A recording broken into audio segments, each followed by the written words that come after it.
In the sky, it's a bird, it's a plane. Flying high, I emerge through the flames. Have no fear, I'm here, so stand back. Melanin activate, the name is super black. In the sky, it's a bird, it's a plane. Flying high, I emerge through the flames. Have no fear, I'm here, so stand back. Melanin activate, the name is super black. Imagine that, a future that's super black. Long as your skin brown, your superpowers intact. What would your powers be? Just hope it ain't super whack. Spatial manipulation, create a portal that's black. Maybe just super speed, time travel to run it back. Or cheat manipulation to keep my spirit intact. As I encounter evils the world face, demons the world makes, I'm needed the world at stake.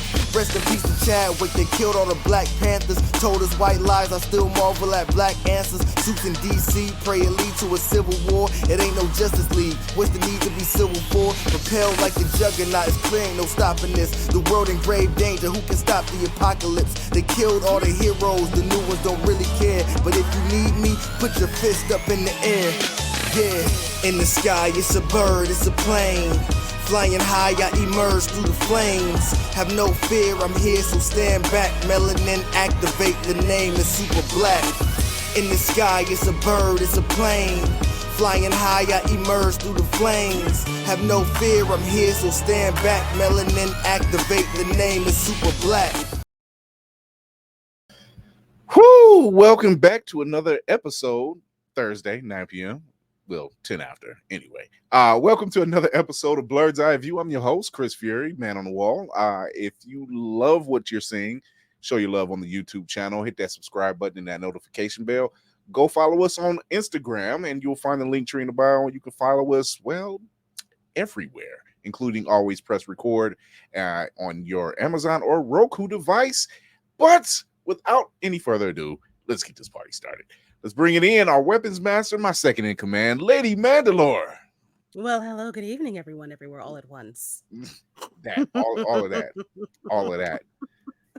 So for those who, I want StreamYard, I want you to do something for me. I want StreamYard to allow me the access to record an item and stop, and then record it on the same link.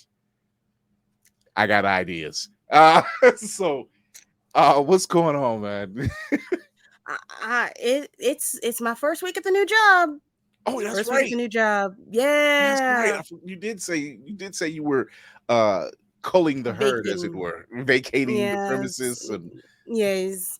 It's all right. I remember them. It's my job before the one that I just left. So you know the folks. You know the layout. That's always a plus. That's always a plus. We have our Griot the horror. She watches the horror movies, so you don't have to. What's going on, lady? Big by What's heart. What's up?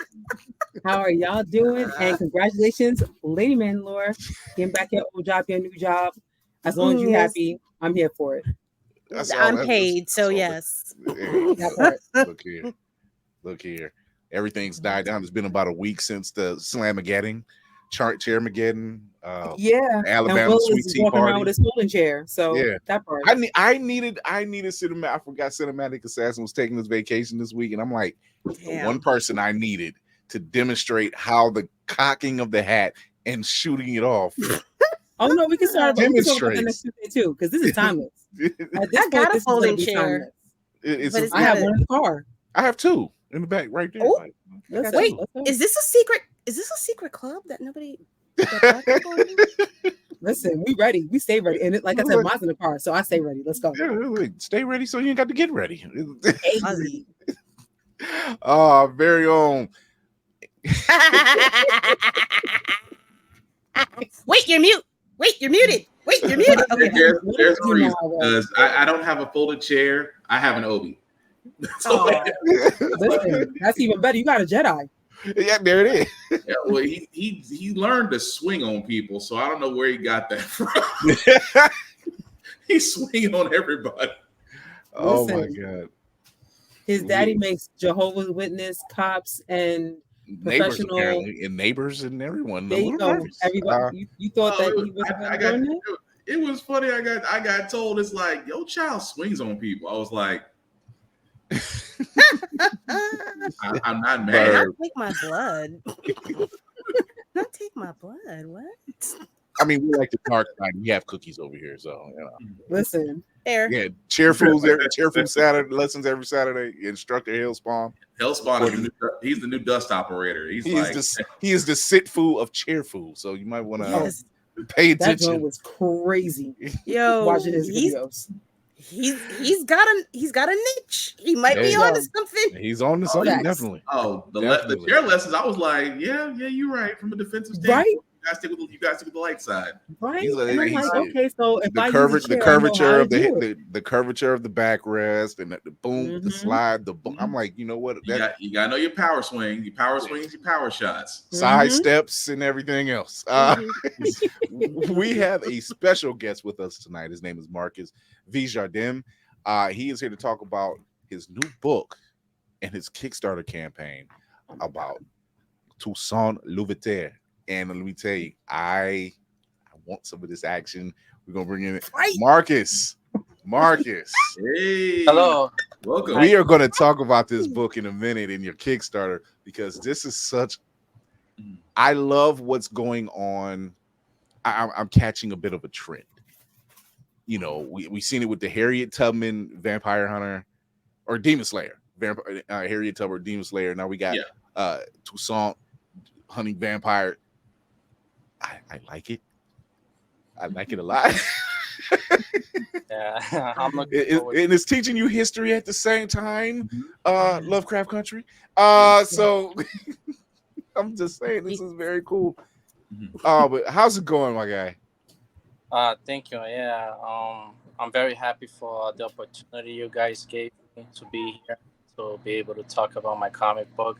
To be honest, I'm a little nervous because I'm not like. We'll take care of What's that. that? We'll take care of that. We'll take care of You'll be all that. right. We'll You'll take be care of fine. that. You'll You be cool. fine. You straight. We ain't gonna let you do nothing or say nothing wild unless you want to, and it's good for views. And then you get more views for your Kickstarter. So let's do There it. it Let's do is. it. So, so there's been a couple things in the news that's been jumping off, which I can honestly say I was a little bit surprised and glad at the same time. So why don't we talk about a bit of the news?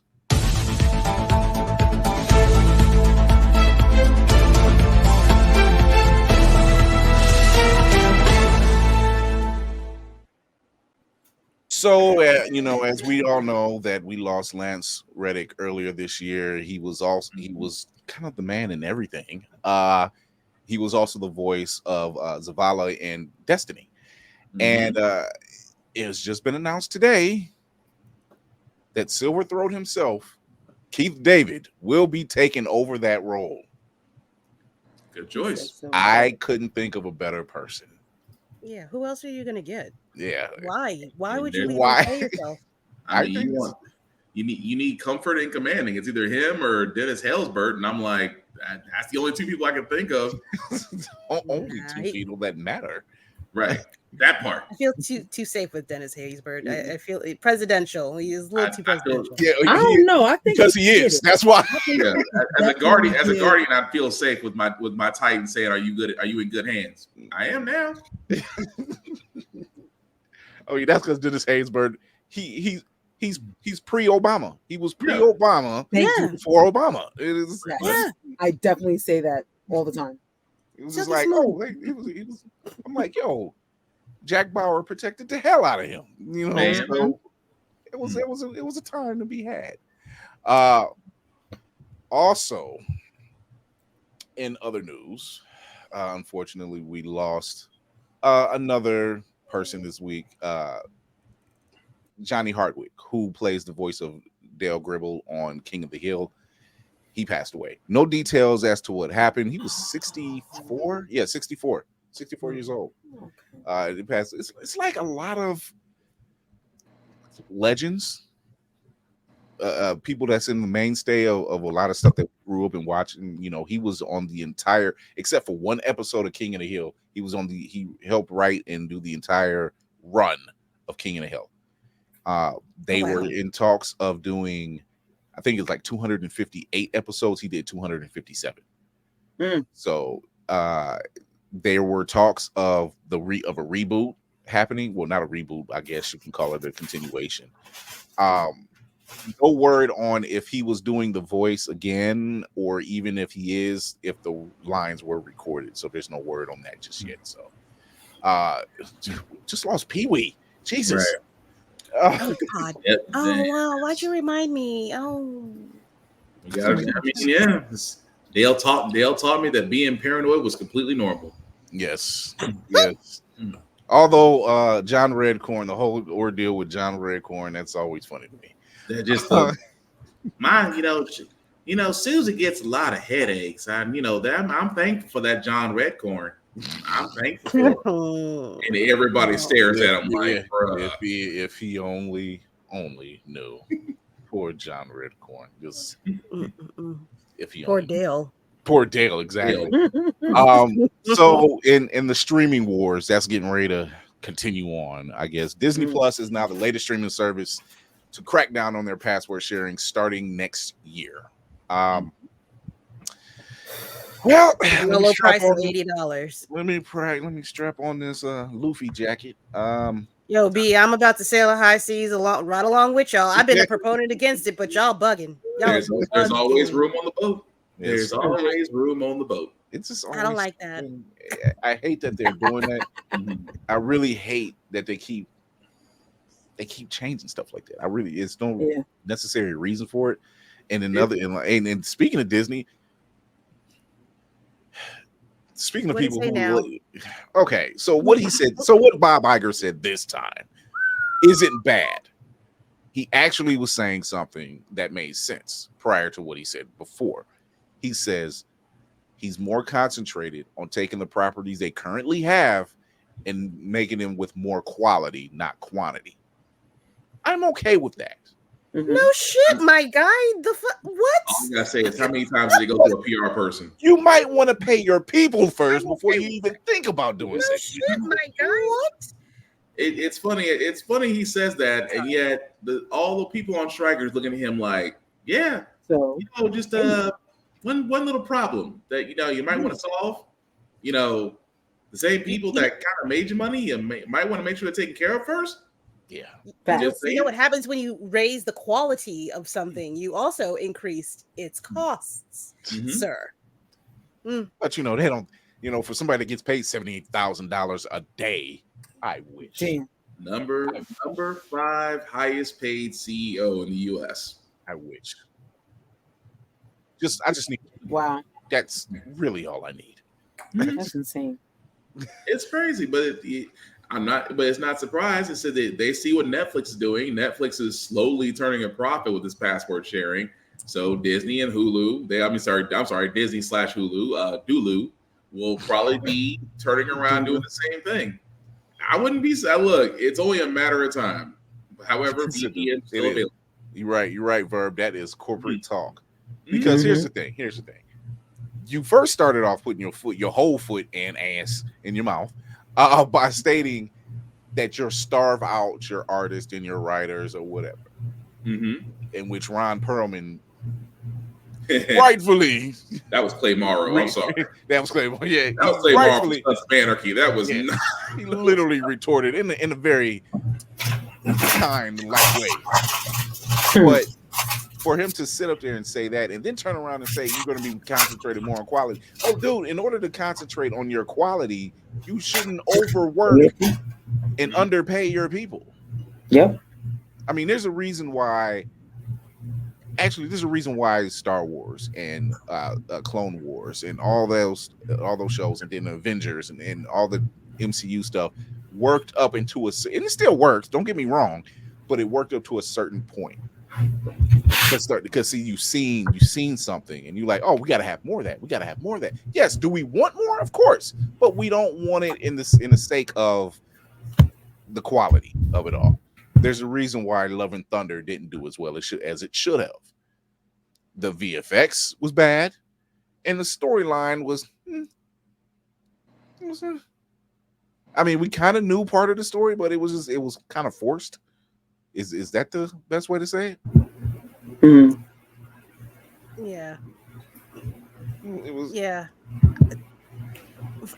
I was Okay, so sometimes we have things that go on in the background, and I was fully typing and half listening, so I apologize. No, I was looking at the chat. I'm like looking at the chat. I'm looking at the computer. I'm looking at you. I need a twin. Is what I need.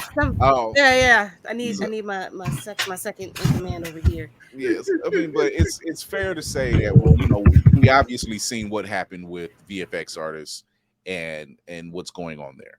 We've seen what happens when you take the writing from a movie or a show and see how it lacks.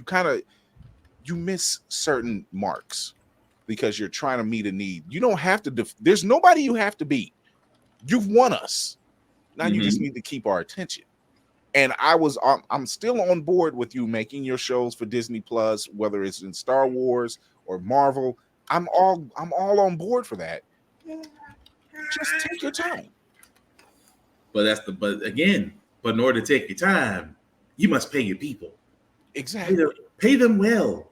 Give them dividends. Give them a piece of the Scrooge McDuck vault that you dip in on a daily basis. Somewhere Scrooge McDuck is shaking his head. It's like, you should have had a vault. You should, and then you can pay people. You should have had a vault. I don't. He probably does. He just doesn't swim in it. I think he's got that Breaking Bad. He just has a room full of money. He just goes in and stares at. Smells the air and then walks back out. I'm missing $10 million. So I think they can do better. It's commendable that it's not even commendable. It's just common sense for him to say something like that. It's what we've always wanted. People have been saying for how many years has Marvel been half-assing it? Yeah. Just on the Marvel and not even talking about. I said it, and I mean, you ain't wrong, but I mean, COVID aside, we'll let that one slide. We understand that part. That was out of your control. But they had them stories. But even then, had them stories laid up. Yeah, but even then, you were like, all right, we're under the gun. What do we do? What do we do? Don't force the issue. But it's interesting that we did not know how bad the situation was behind Disney with the voice artists, the visual effects people. We did not know about the strenuous deadlines they were under and the burnouts and the everything. I mean, we did not know about this. I mean, imagine that all this has been happening since the beginning and we're just finding out now. So who knows how long that fire has been burning until it hit a critical point. You better believe it was happening for all that time. Yeah. At least since probably Avengers. That's happening for a while. I can agree. It's just Endgame has been kind of, I expected the next chapter. They did say, hey, this next chapter is an introduction. We're ending one chapter. We're starting a new one with new characters. That's fine. That's fine. You went a different direction. That's fine too. You had a couple pluses in that venue. Miss Marvel is one of them. What If is another one. WandaVision, another one. Loki, fantastic. So these, Secret Invasion is not horrible, at least in my eyes. It's the experimental phase. It's like, okay, it's very. We had a whole nice little lineup for 10 plus years of safe but profitable movies. So now it's like, okay, we gotta go to the experimental phase. We gotta go to we're not sure if this is gonna work, or we're not sure if you're not gonna like it, but we're just gonna, be that Disney machine to keep cranking it out. And I'll even give Kira credit on this because she was the first person that said it. It was the fact that you keep on going, you keep on doing another after another after another after another, and you don't give the audience time to breathe. And that's the reason why it's been crappy. So I will give Kira credit for that. I will agree with her that, yes, I will give you credit. Mark this down. August the 10th. That sounded way too refreshingly. I will mark this down. I agree with Kira. August the 10th, 9:29 p.m. I will agree. I will say I agree with her. We have it on record. I've made a note of the date and time. There it is. Thank you, sir. If anything, we keep receipts around here on this ship. Right. But then it's fine. It's fine. Even with the case of Secret Invasion, I could see where they wanted to go with it. Mm-hmm. Personally, I would have reached out back to the Russo brothers. As a matter of fact, I think they showed interest in wanting to do that. But because you've done the espionage spy thing, so it shouldn't have been a problem the second time around. I think Netflix threw more money at them. I think they were tired of them interfering with them telling the stories. Mm-hmm. I think that's been a major part. And I honestly, I'd love to see the difference between when Marvel was its own individual property and then when Disney actually fully got involved with things. Because I think that's when things were like, okay, well, y'all were cute when y'all were by yourselves doing all this. Now I need y'all to put out or get out the content. I need you this. And it's like, no, build your story. You have enough. I'm okay with Secret Invasion, and I'm just using this as an example. I'm okay with it not being like the book. I'm okay with that. You don't want to burn out and say, "Oh, it's all the heroes again." No, let's deal with some of this other stuff, right? You know, and let's put this political intrigue into the play and back to the spy and the espionage and trying to solve what was going on with Nick Fury. That was fine. Groundwork. Yeah, that was fine. Him being married, that's fine. I have the nice twist. Matter of fact, her and Gaia, badasses. I was fine with all of that until you killed Talos.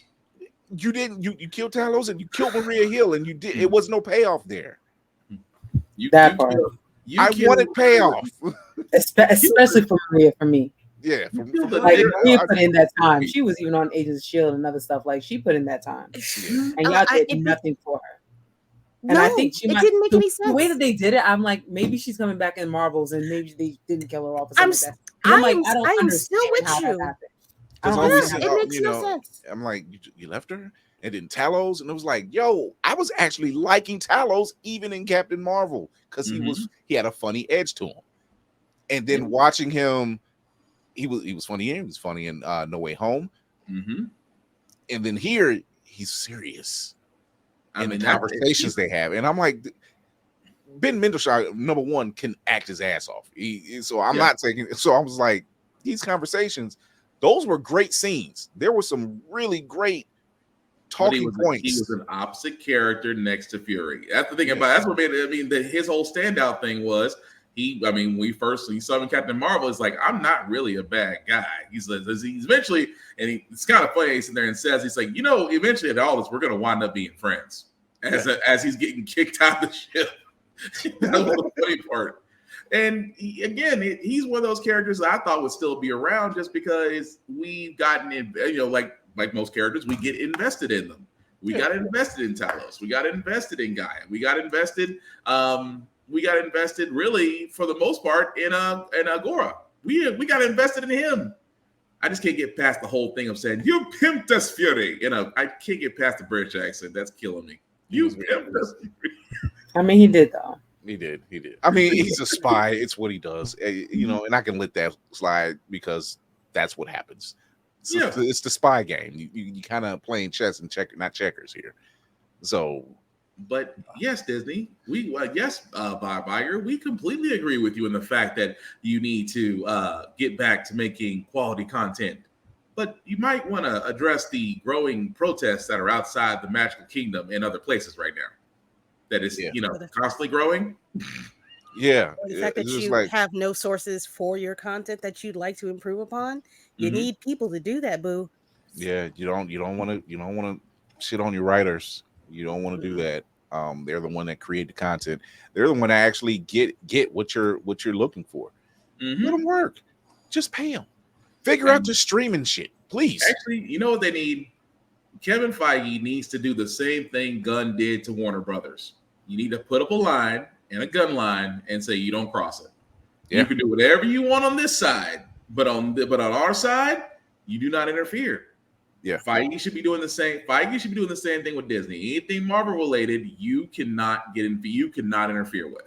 Disney will not let that happen. Yeah, it's too late. Bad part. Yeah, I was about to say Disney will not let that happen. That is a big ass money machine. They got too much power at this point. Well, see, the thing is, and when you say that, I remember when Age of Ultron came out, and at the time, I think this was the third Avengers film, correct? I think that Age of Ultron is the third Avengers film. Yeah. And or was it the second? Was Civil War? Second. Yeah, second. It was the second. I'm sorry. Civil War came after that. Yeah. Or Captain America was third. Okay, that's why. And at its time, it was its weakest performing Avengers film. Mm-hmm. However, when they said it's our weakest performing film, but it made $1 billion, over $1 billion. That's when we should know it was greed. We should have known it was greed right there. We should have known. You know, one of those things is just like, wait a minute, guy. That's not exactly how that works. You know, I feel like that was more of a flex, though. Yeah. I feel like he was saying, "Oh, we've made a mere pittance of what we're accustomed to." Like I feel like he was trying to. It's like he's telling. It's not a good sound either way, but it's a flex, but it's a flex, but it's not a good. It just sounds like somebody who has too much money that whines. What did Age of Ultron make there, Jeeves? We've made $1 billion, sir. $1 billion?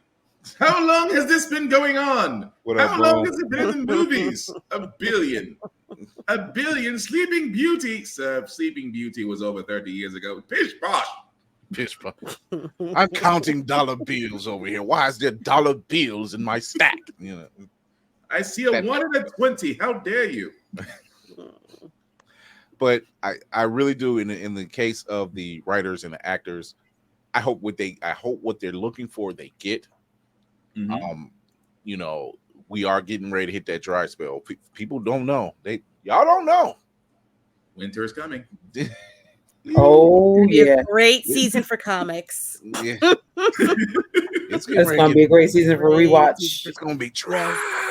If you see Hollywood Shuffle, it's like Keenan Ivory Wayans without his make a comeback for real. His wave juice. He is gonna be gone. It's gonna be gone. Y'all gonna be wishing. Y'all gonna see more reality shows than y'all can shake a stick at, and it's gonna make you sick. Don't know what you got till it's gone. Probably this time next year. And game shows. I give it to this time next year. The reality shows gonna come out the woodwork. You ain't lying. God, it's the age of Flavor of Love all over again. Dang, not the snort. Put it back. Flavor of Love. How you feeling over there, Marcus? You good?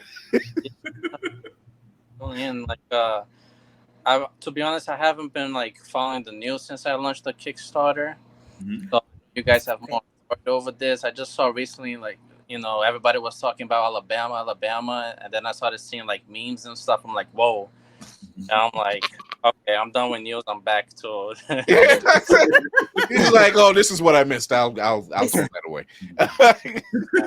But I definitely support the protest of writers and artists. Yeah.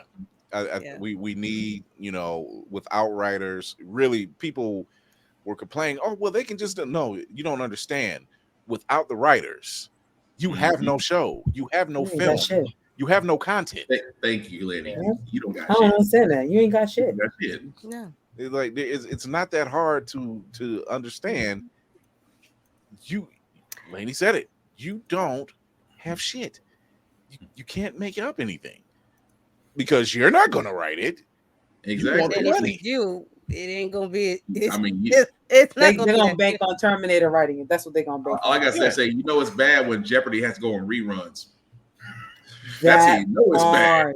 Oh, only thing they can do is you can show off how well your memory is at that point. That's about it. And they don't have a lot of reruns because Trebek unfortunately just passed within 1 year. So Trebek was witty and he ain't got that much.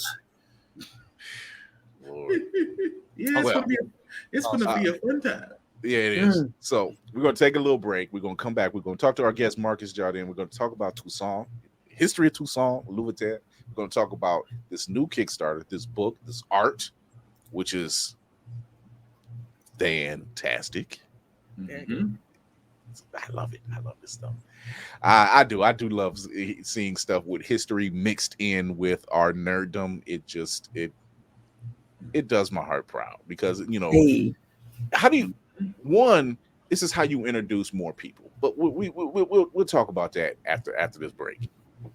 Running low on energy? Long days and even longer nights? Tired of all the other energy drinks and bars promise you a lot and never delivering? Need to make it through work, but want a product that can keep up with your busy lifestyle? Want no longer? Try Chef's Chocolate Salty Balls. The balls that are so smooth and with a load of nutrients and vitamins to really get you up and bouncing off the walls. Made with all natural ingredients and healthy junk to satisfy even the pickiest eater. Chef's Chocolate Salty Balls are sold everywhere where you buy your junk. And now, for those who want that extra kick in the butt, comes Chef's Heavy Duty Chocolate Salty Balls with 120% more caffeine than the leading brand. Disclaimer: this product has not been approved by the FDA or World Health Association. Warning: this product is not intended for consumption by children, elderly people, or women who are pregnant or may become pregnant. You might even get pregnant.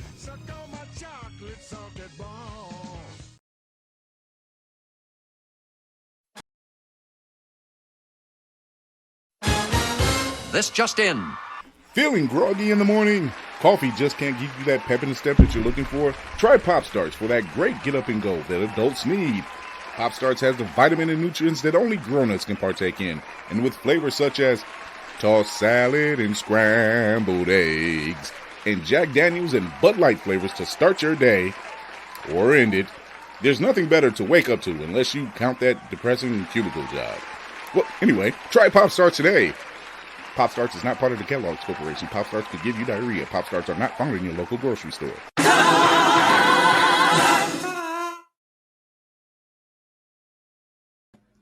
Yeah, there's something wrong with us. That's nothing wrong with us. But it's okay. It's okay. It's okay. We have our guest here tonight, Marcus V. Jardim. He has this amazing Kickstarter in this amazing book, and I'm gonna show a few of the pages as well about Toussaint L'Ouverture. He is a historical figure. He was part of the slave uprising in Haiti. He also he made himself leader of the Hispaniola at that time, but he put a nice little spin on it. So, Marcus, let's talk about this book, and I'm gonna roll up the image right quick. But let's talk about this book, man, because, dude, it looks amazing. Here's the special cover that we have right here, which, by the way, is nice. Veteran artist. How do you say his name? Del Gilch. Yeah. Okay. My own. So this is a dope cover. This is just one of the covers. But this cover here is, and he was asking me, he said, use the special one for the promo. But when I looked at the other ones, I'm like, the other ones look great, but this one is boss. I like this. It's giving me Blade vibes.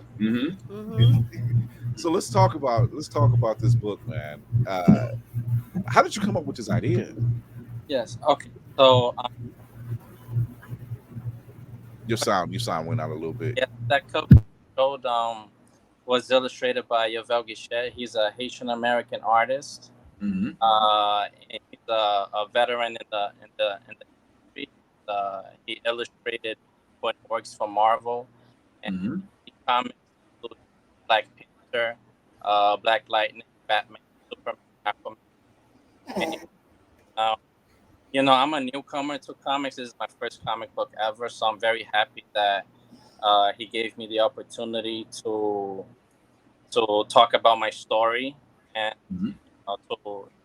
once I talked to him about the story, he was excited to work with me. This is the first time that he had the opportunity to draw to us before the hero and form. So I'm happy to work. And so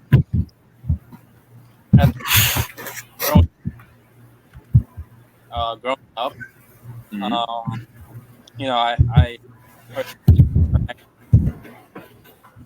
they like I'm from Brazil, and when I came to the United States, it was a bit difficult for me to adapt because I didn't know any word in English, and I saw they really liked the Brazilian soccer team, and I really appreciated the love, and I interacted with them, had good relations.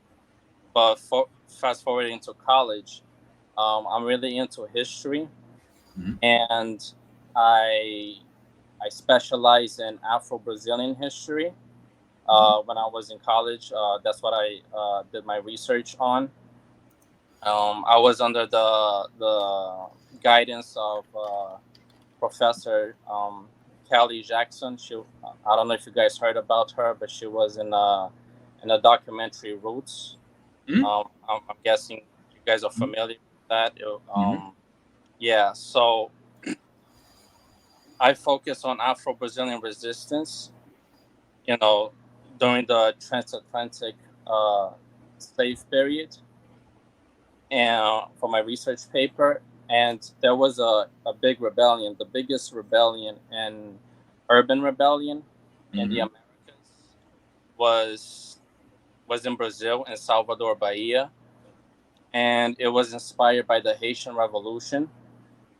They had like necklaces. They had like images of Toussaint and references to Haiti. Right. Salvador Bahia is considered the Afro-Brazilian capital, and Brazil has the biggest black population after Nigeria, and so it was a big thing. So I was very impressed. So I started like seeing how Haiti has such a huge impact in history. And one of the things, because prior to going to college, I in public school they will always teach about mostly white American history. It was always George Washington, Abraham Lincoln, awesome guy who wanted to liberate the enslaved people, and then World War II, liberate the world.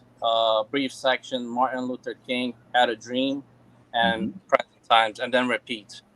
So, yes, that's exactly all right. That's exactly how they say it. That's exactly how they teach it. That's the cult for you. Yeah. Yeah. So, as somebody who's into history, this kind of bothered me. So that's why when I was in college, I decided to study different things, open my mind, to things that interest me. This was the topic that interested me, and another thing that bothers me is how Haiti is often negatively portrayed in the media. That's yeah, over and over. And I think, well, yeah. So then then after I graduated college, I went to do my master's in social work. So I put the history aside for a bit because I had to focus on mental health. And then during the pandemic, everybody was at home, and I was at home like everybody else, and I had time to think.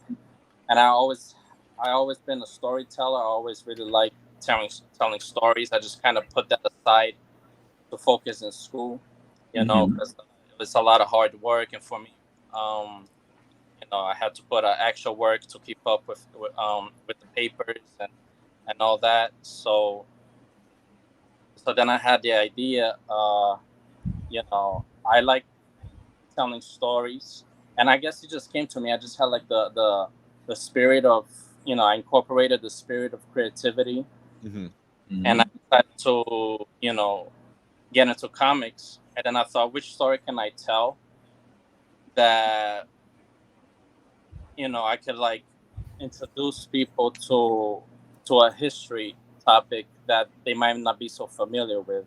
Right. I thought perfect, and I'm seeing the era. I'm a big fan of Black Panther, and I'm starting to see there's more diversity. There still needs to be work in diversity in the superhero universe.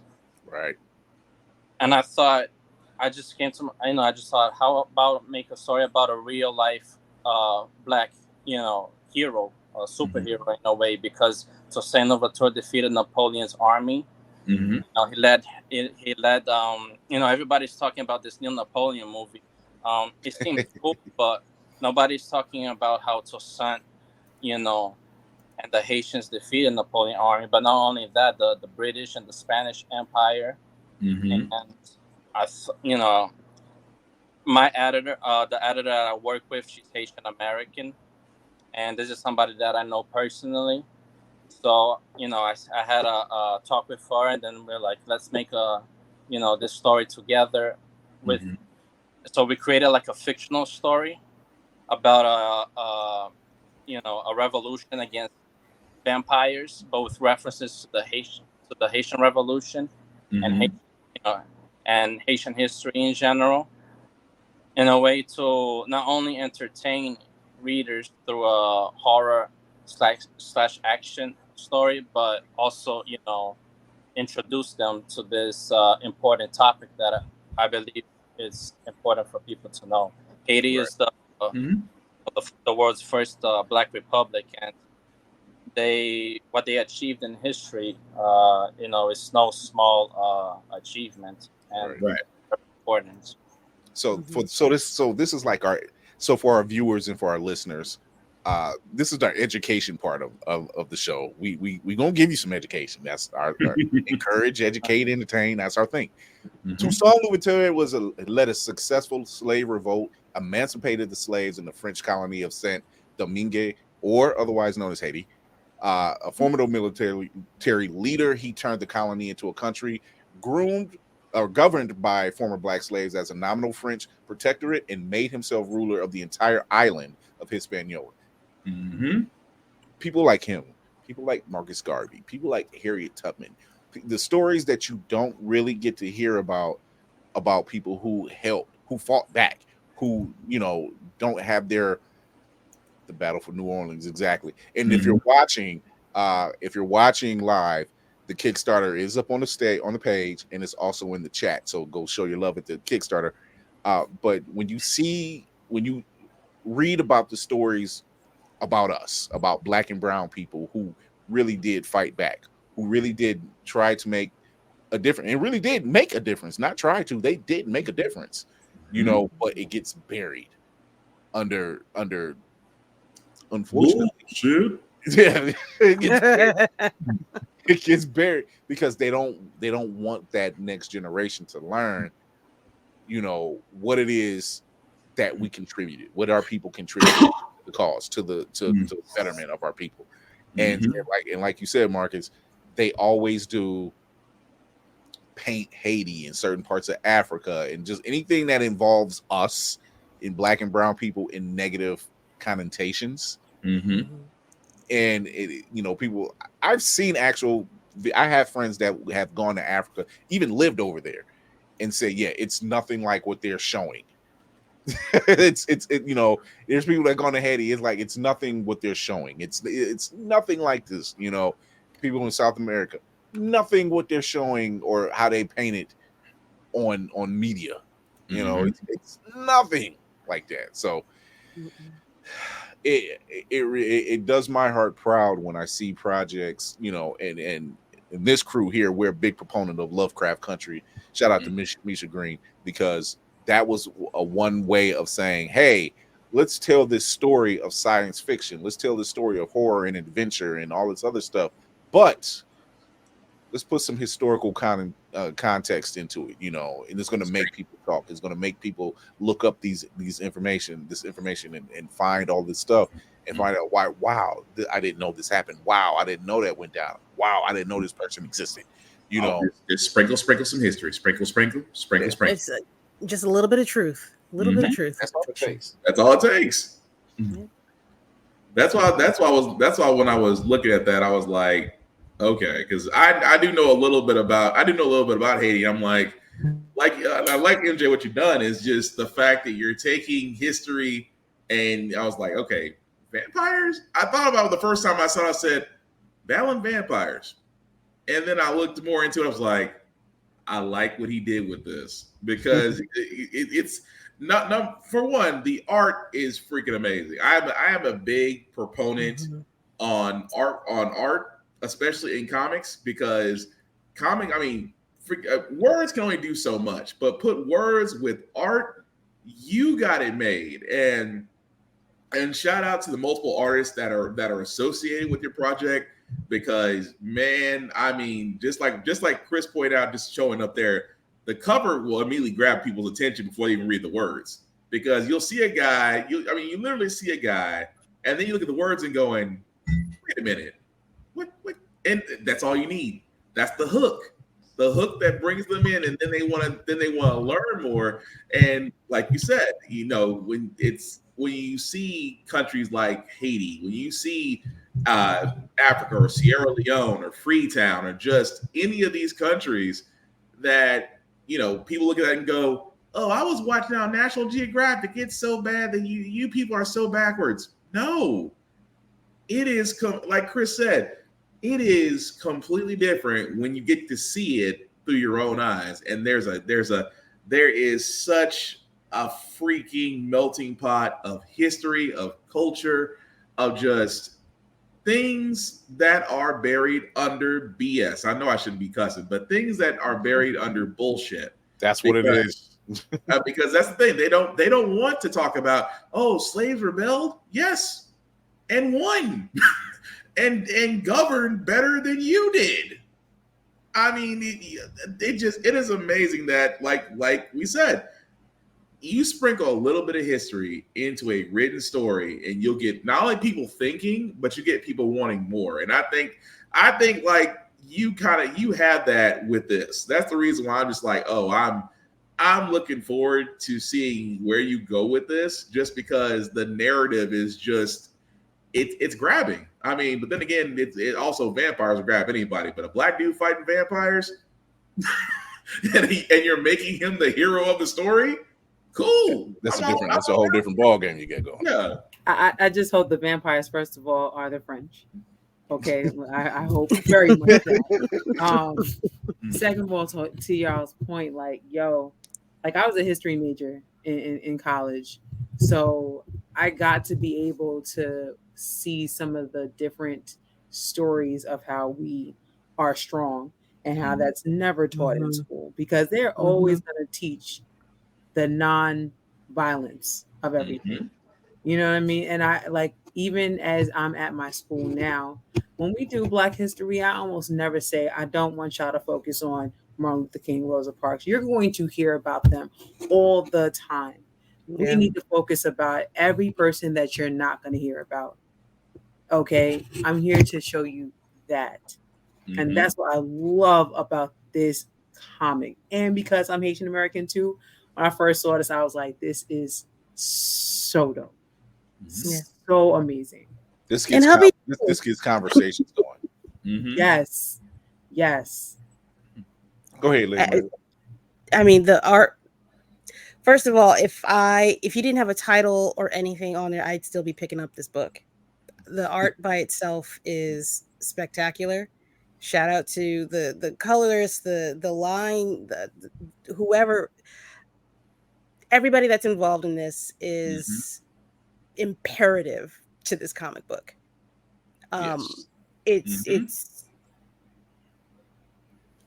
the luck that you have is so, you have a lot of luck. You have a lot of luck, and I wish you more, because I want to see more of this. And I like the fact that this could be something that is told or given to kids in different class. Well, maybe not kids. But high school kids of a certain age. Yeah. Those kind of kids. Not the teeny babies, the bigger babies. You can't have the 4-year-olds running around. Well, maybe you can. I mean, I can't promise that my 11, when she becomes 11-year-old, that she might not, I mean, be on the lookout for the French. Y'all vampires. Listen, exactly.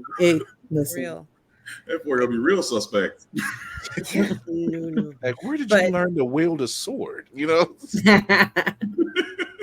look at that. Jedi classes. Quality. This is really, really good, man. I gotta say, the art, the wording grabbed me. just the fact that the it's all there Mhm. and we don't get enough of this, Mhm. it says a lot, you know. So I thank you. Number one. I hope you have more in the tank, because it's fun, you know. I when I see stuff like this, because we've seen something 7 years ago where it was Abraham Lincoln Vampire Hunter. Yeah. was trash. It's cheesy. It's They didn't cheesy go as far it enough. was. Yeah, they did It was exactly. boring. They didn't go far enough. It didn't Yeah. go far enough, but I was like, I like the idea Mm-hmm. of them doing that, you know. And now we have Harriet Tubman, Demon Slayer, Mm-hmm. you know, and now we have Toussaint L'Ouverture, who's hunting vampires and freeing the people, and it's just, yo, I like this, man. Like, I don't know how else to put it. We want to see it would be nice to have a story where we win. We don't get that. We don't get that. Like, can I get one? Can I get one just to be told, like, it's okay for us to win sometimes, aside from us fighting amongst one another, having that narrative be something that's drilled in my head constantly. I'd like to see us win, and this is that. I mean, with when vampires. I mean, when you say that, Lady Mandalore, I think about what just happened in Montgomery. You know, this was a situation where we won. We seen someone of our kind being ostracized, being beaten, being assaulted, and we did something about it. You know, so it feels good to have that win, and for people to say, hey, you know, we aren't what the media portrays us to be.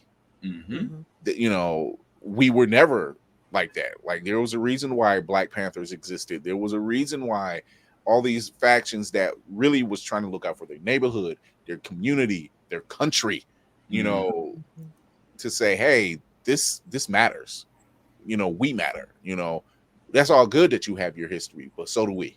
We have ours, and we want to hear about it. And this is a good way. Like, this right here, this book is a fantastic way. And I find that when you spoon feed people, not just kids, but people, when you spoon feed people certain bits of information, it makes them, you know, if it grabs them, if it's inclined in them, it grabs them, it makes them want to go and say, I need to know more. Like, this story was amazing, but I need to know more about this actual person. Like, like what is actually true. Like, okay, I know obviously he's not a vampire hunter, but what makes this particular person in history so why do I need to know about this person? What did they actually do? Is there something more? Like, that's what pulled me into libraries as a kid, to go and search. I had wonderful teachers. But I wasn't born in Haiti, but I do love Black history. Love it. I love Black history. Like, wherever you can get it, give it to me, please. Yeah. And that's the whole purpose of the story. As you know, it's not a history book or a history comic. It's into you know, action / horror, but with historical references. So, you know, and then hopefully and spark the interest of people to learn more about it. Right. It's a gateway. It's a gateway. Right. It's a gateway. It sparks curiosity. Yeah. I mean, I mentioned Lovecraft Country. It's literally it's a gateway. You know, you found something that was based in historic fact in every episode. So here you have a character, the lead character, who is an actual figure, an actual human being who did cause an uprising and free slaves, and gave them a country that they can build upon, you know, and beat other armies like you mentioned Napoleon, all these other, like, you mean to tell me the French beat everybody? No. Napoleon had some L's. He had some L's. Everybody except for the Haitians. I was just about to say, yep. I'm about to say the Haitians. He caught that big L. And I only know that, rest in peace, Miss Lockley. But when I was in high school and she taught history, she was my history teacher. And just like you said, Marcus, the way they teach history in school They got these in sections, and then when it comes to Black history, Malcolm, Marcus, Rosa. They stick the But that's only if you get Malcolm. Frederick. Yeah. Frederick. Again, if you get Frederick, you'll get Sojourner sometime before you get Frederick. That's fair. Yeah. So and Martin Luther King is just like a small section, and it was like that part. Yeah, that part. You're not getting the uprisings at all. No, whether it be stateside or not, you're not getting that. Right. So this is what I enjoy about it. Yeah, and it's like Martin Luther King was more than just he was more than just a dreamer. He did a lot more than that one speech on that. Yeah, exactly. Yes, get a lot. That. There's a whole other speach. Yeah, there's a whole other speech that I don't think many folks are ready to hear, but or allowed to hear, or even allowed to. Oh, that speech in school. He was ready after everything. He was just like, you know what, I messed up. This ain't it. We not need the to one do on, something. not the one on capitalism. Listen, because when it talked about uniting the poor, okay, they was okay about him talking about don't beat up Black people. But then when you talking about uniting the poor, stop going too far. thinking that you are different from Black folks because poor is poor. Look what Fred Hampton was doing. He was uniting people of different races and say, hey, look, we are really all in the same boat. And when that bigger faction was like, they saw a problem happening. It's like, wait a second, I've always loved that movie Ants. I always loved that ant movie where he was like, do you understand what happens if the ants learn that the ants learn there are more of them than us? Yeah, it will turn on us. Like they literally tell you the number of the rich versus poor every day. They're the 1%, 1 or 2%. That says a lot. Like that means we have the numbers. It was just only goes to show you one day. So like I said before, right. So like I said before, if you're watching live, the Kickstarter is in the chat. It's also here live on the screen. So you want to go over and check out that Kickstarter. Show your love. Get some of that action. Get this Toussaint L'Ouverture, The Battle for New Orleans #1. Are you going to be doing more books like this? Me? Yes. I have. Oh, he said it quick too. I love it. Yeah. What you talking about, man? Yeah. Yeah, that's the goal. I mean, I have other stories too, but I wanted this one to be the first one because of the, I think it's a very important history and social message behind it. But I have other stories planned out. I just have to get through the Kickstarter really too, because I appreciate, I'm very happy to get the feedback for the art because I put in a lot of hard work. This comic book has been over a year in the making. This is mostly due because before finding this team, it took me a while. I tried working with artists before who couldn't illustrate Black characters properly, unfortunately, and this was something that really it's a big thing for me, not only for me but for my Haitian editor as well. So it took some time to be able to find the team. I'm glad that I did. My main artist is from Brazil. His name is Gabriel Jardim. He does a lot of work depicting, Afro-Brazilian art and comics. The colorist, it was Bree Souza. It was his recommendation because I told him that I want a colorist that could properly color Black characters. One of the things for me is because people of African origin, they're not just one color, like one, dark shade that some artists out there do. And he's like, I know this one, she's very good at that. She's Afro-Brazilian, and I believe mixed with indigenous as well. Because, I like to give if you take a closer look at all the characters, they have, different shades and stuff. So yeah, so then so this is something that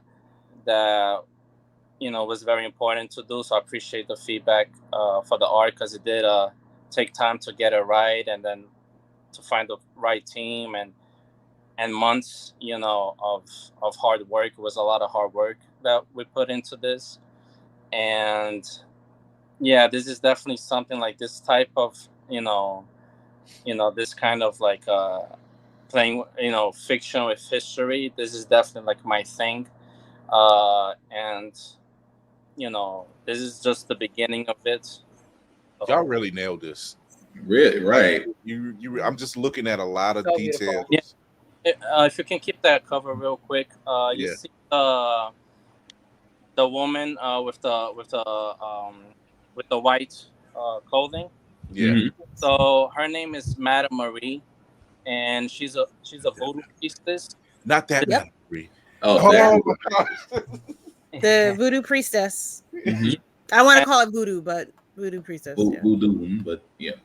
Yeah, so she because usually in voodoo is often depicted in a very dark and negative way, like Mhm. creepy.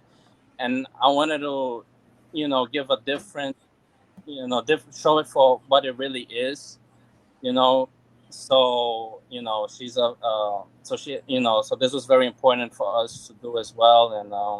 And this was also a way for me to channel some of my personal beliefs, because I do believe in like people in Brazil. There's also, we have our own beliefs as well, that Mhm.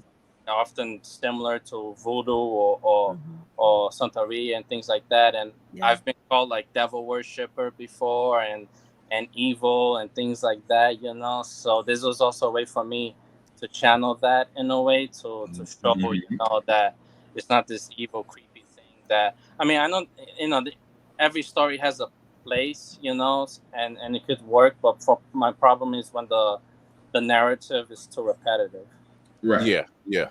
Exactly. I mean, When you said Madam. No, go ahead, Lady Mandalore. Go ahead. I was just gonna say that Christianity was considered evil at one point too. So Yeah. Mhm. what do you? That means nothing. It's all about whoever controls the, like you said, the narrative of what they're trying to get across. Yeah. I can appreciate a really good artist because I'm looking at different skin tones. Mhm. I'm looking at different hair textures, Definition. definition. Just that alone, in seeing that, because we're big X-Men fans and we love Storm, and she's just now getting drawn with her hair being textured just now, Mhm. But when you said Madame Marie, and I'm like, not Madame Marie Laveau, Madame Marie. Oh God,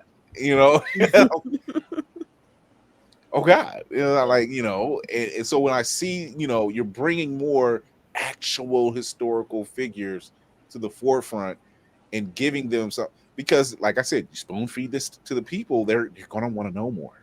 Mhm. They're gonna want to know more, so yeah, this is dope.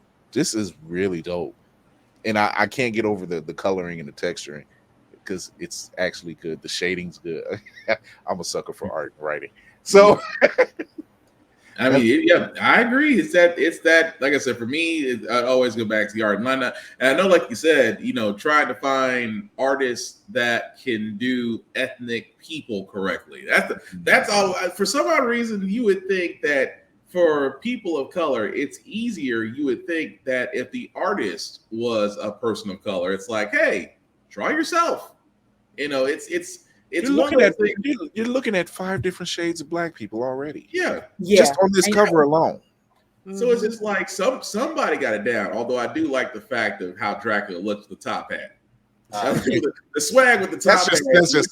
I mean, and again, that's the smoothness. Yes. Yes. I was going to sit there and say the fact of how you had Dracula, because again, depiction of Dracula, we always see an older white guy that looks like he's about 10 seconds from croaking. That's usually Dracula. But to see Dracula as a more more regal, a little bit of New Orleans / Haitian style to it. I was like, I like that, just because you can tell it has some Haitian influences. You can tell that it has some voodoo influences on it, and it's not overly done. That's the thing that I love about that. It's enough, and it's not extra. If that makes sense. It is. It's very smooth. Yeah. I'm in love with these covers. I'm in love with these covers, my guy. It feels very modern and at the same time a throwback. And when we were going through the pictures, just seeing the influence of red and blue all the time, like that subliminal of the Haitian colors. Mm-hmm. Yeah. Call it, Grill. Call it. I think that I like it. That's why I just going off this story alone, just seeing that right there is that smooth. That is with all the swagger of a demon of the night. Yep. And he does. It's like I don't need nothing fancy. I just need my hat. I just need my cape, and I just need my army. And look how smooth I can make it work. And this is something that could be adapted. Like if you look at the way that it's drawn, it could definitely be adapted. We can now start fan casting right now. Right. Yeah. It looks like a storyboard for a movie. Yes. It does. Yeah. Yes. A fan cast though. Oh. Okay. Well, you're here on Blurred's Eye View. Why not? Let's go for it. Let's do it. Oh, really? Yeah. Yeah. Speak it into existence. Right. Yeah. This is the encouraging part now. Yeah, I mean, because like people have been messaging me saying, "Oh, I can't wait for a live adaptation of this." So I'm like, "Why not?" So all right. So let's start with the main one, Toussaint. Yeah, let's start with Toussaint. Who would you fan cast for Toussaint? Take a guess. Ooh, that's a ooh. I don't know if I want to jump in that pool. Can I get Boyega's really on the tip of my tongue right now. Yeah. Oh, he would do the hell out of that. He would do the hell out of that though. Nah, I want him for Dracula. You want I want Common for Dracula. Yeah, I can see that guy is giving Common vibes.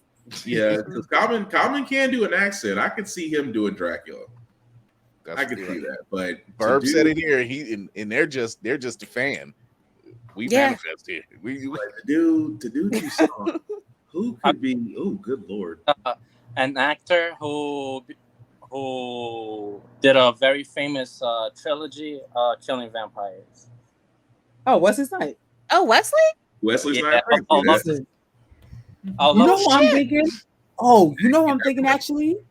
The black, I don't remember his name. The black guy from, and I know I hate to say the black guy, but from the black guy from the first Purge. He could do that. I gotta pull his name. I don't even remember the first Purge. I have to look it up, but I just have to get that out there. I got you, Lainey. I'm looking now. You looking? Okay, you got that one. So yeah, I got you. I want to say he's the same guy that Issa cheated with yes. That's it. Yeah. Ooh, wait a minute, bitch. Wait a minute. We talking. We on the same level now. Wait a minute. Say less. Edwin Hodge. There you go. Edwin Hodge. Okay. Yeah, I can see him doing something. Oh, okay. So then if we have Hodges, that's Aldous' brother. That's not his brother. Aldous' brother. Oh, okay. That's not his brother. That's not on the first, not the first movie, the first Purge. Oh, right. Wait, okay, Back in 2013, right? No, not the first movie Purge, not the Purge, the prequel. Yeah, the first Purge. The first Purge. Oh, y'all are thinking of the very first movie. That is. You said the first. Wait, Yolande Noel. Yolande Noel. Yeah, okay. Okay. Oh, okay, okay, yeah. I was about to say, if we talking Hodges, then Hodges could be the vampire. Stop playing. Because I was thinking about when you said the bird. He definitely could do that. Yeah. All right. So coming up with the cast right here. So So Madame Marie Laveau. Stop it. You already know. You already know who it it's is. going to be the queen. It's a shame that Yeah. the cinematic is Stop sad. playing. Well, wait a playing minute. in my How old face. is she?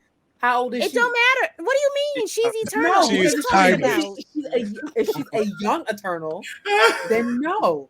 If she's a wise eternal, then yes. Well, we'll always say Angela Bassett, but if we had to pick a second, thank you. If Miss Bassett, if the queen herself was not available, Miss Kiki. Oh, that would be dope. Kiki Done. Palmer? Kiki Done. Palmer. What? Kiki? Oh, with a question mark. No, However, real talk. with Real exclamation talk. points. No. Wait, real talk. Sir. She can embody Queen Angela too. Yeah. So she get, I got you. She's for the shits. She's for the shits. Absolutely. What do you guys think of Viola Davis? She can do it too. She can too. She can do it too. Roll carpet. It's Mind you, Madame Marie, her powers are gonna grow throughout the story in unexpected ways. She's gonna be a major player in the revolution. so Yes. Let's go. let's get this strike together. Let's get this come talk to us and Marcus. We got some ideas. I mean, or because they're handing out waivers to these independent filmmakers. I'm just saying. A24. It's right in your wheelhouse. I'm just saying. And Mayhem could co-wrote. Listen, like we ready. We still thinking about that man is sitting in Phoenix right now on a typewriter like Bet. Yep. Wait, it's the Kermit the Frog meme. Just. Oh, I love this. But this is by far some of the best work I've seen. And you said this is your first book, so I can just imagine what you have coming out after that. To be honest, I'm very surprised myself. Like for the very first book, to be working with such an amazing team, and being here on a podcast with you guys, and working with somebody, like Yavel Guichet, who has so much experience in comics, and he gave me the time to explain the story, where it goes, and he was like, he agreed to be part of it because I have a lot of 24 never disappoints. You're right.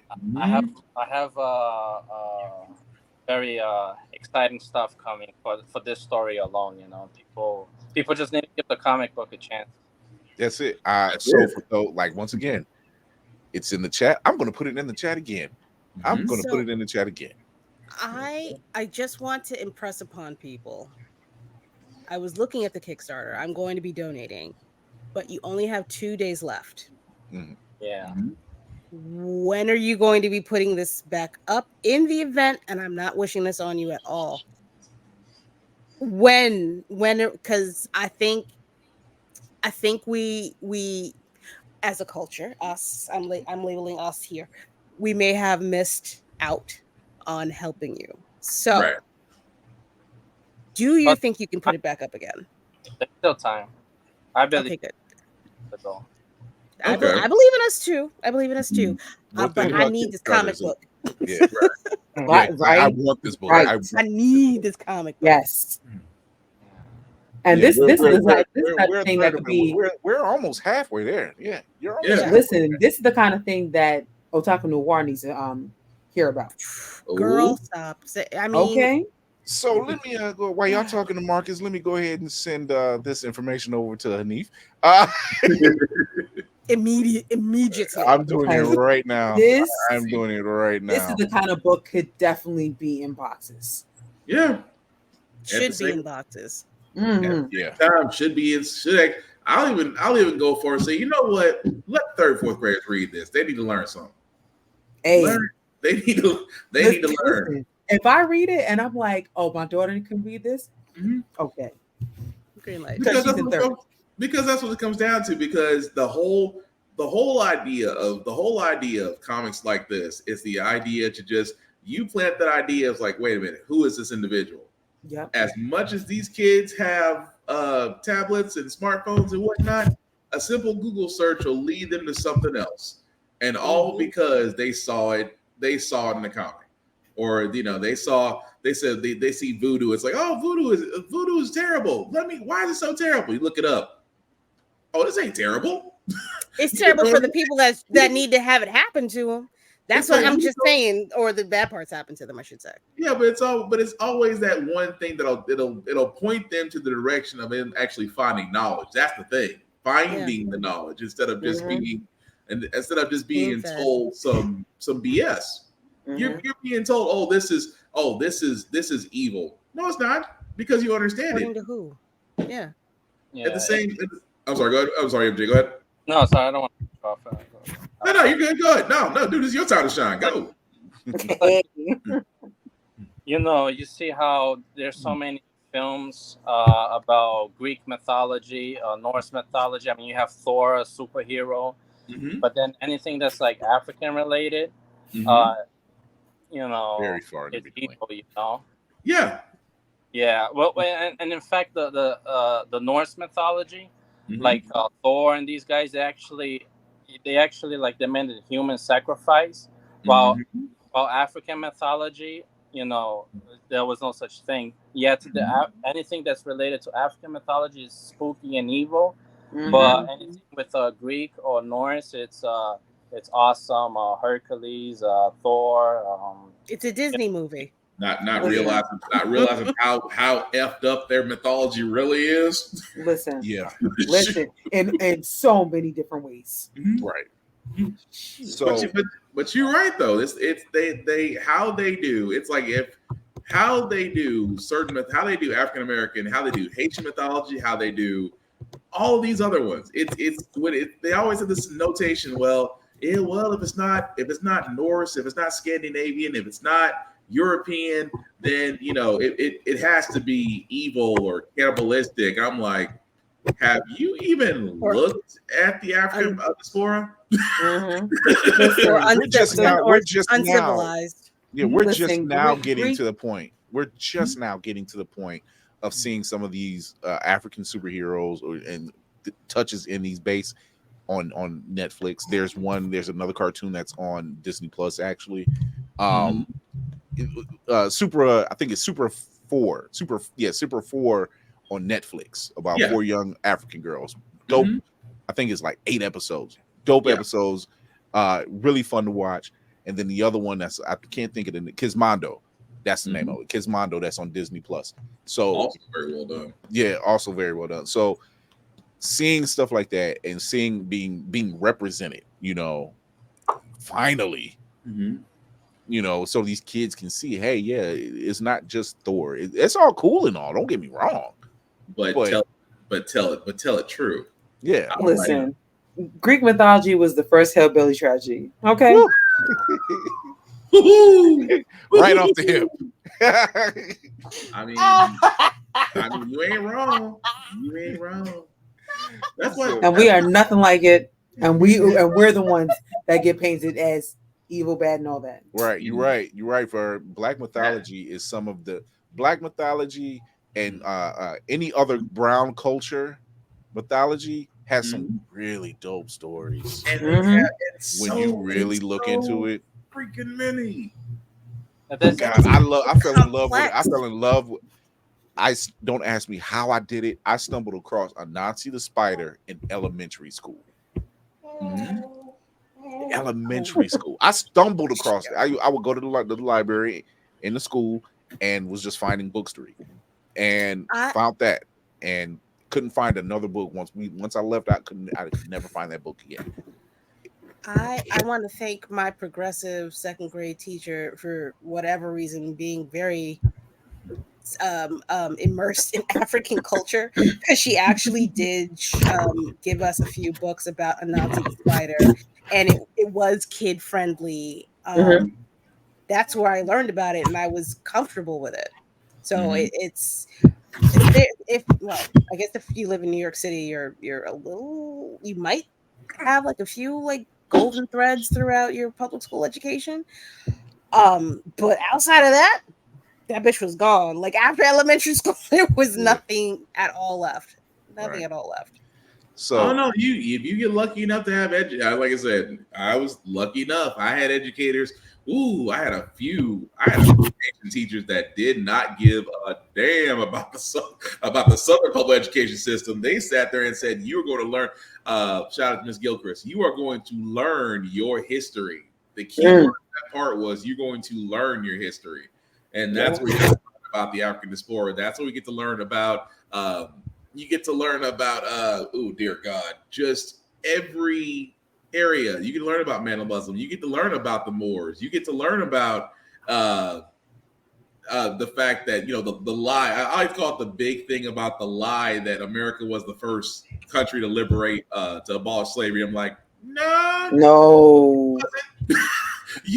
and me and something about that today. Huh? What you say, lady? No, I'm about to say I was watching about something about today where someone said that, and I forgot who I was watching. They was like, "You wouldn't count Sweden, Denmark, this, that." They said about 20 countries before America. Mm-hmm. You know what I'm saying? It was absolutely like, we couldn't be the first because we were that dependent upon it in order to make any kind of money to become the country that we have. Well, not anymore. That part. And I don't understand how you want to say that you were the first, even if you were, you still enslaved. Pretty much. Like, why are you getting you still did it for thank you? You did a murder. You know that's like if I punch you and I'm saying, "Oh, I'm sorry," I punch you again. "Oh, I'm sorry." Come on now. Stop being honest. But that's the lie. That's what I'm saying. That's the lie that keeps perpetrating. That's why I'm like. What was the thing to say? If you actually want to learn actual history, read comic books. I forgot which artist said that. If you actually want to learn history, read comic books, because comic books have always had a sprinkle of truth in anything that was ever said, and it led you to what actually happened. So which is why X-Men is so important to the culture. To anybody, if anybody that has any kind of liberal-minded thinking, even though I don't like that label either, I don't think it's about liberal. It's about what's truth.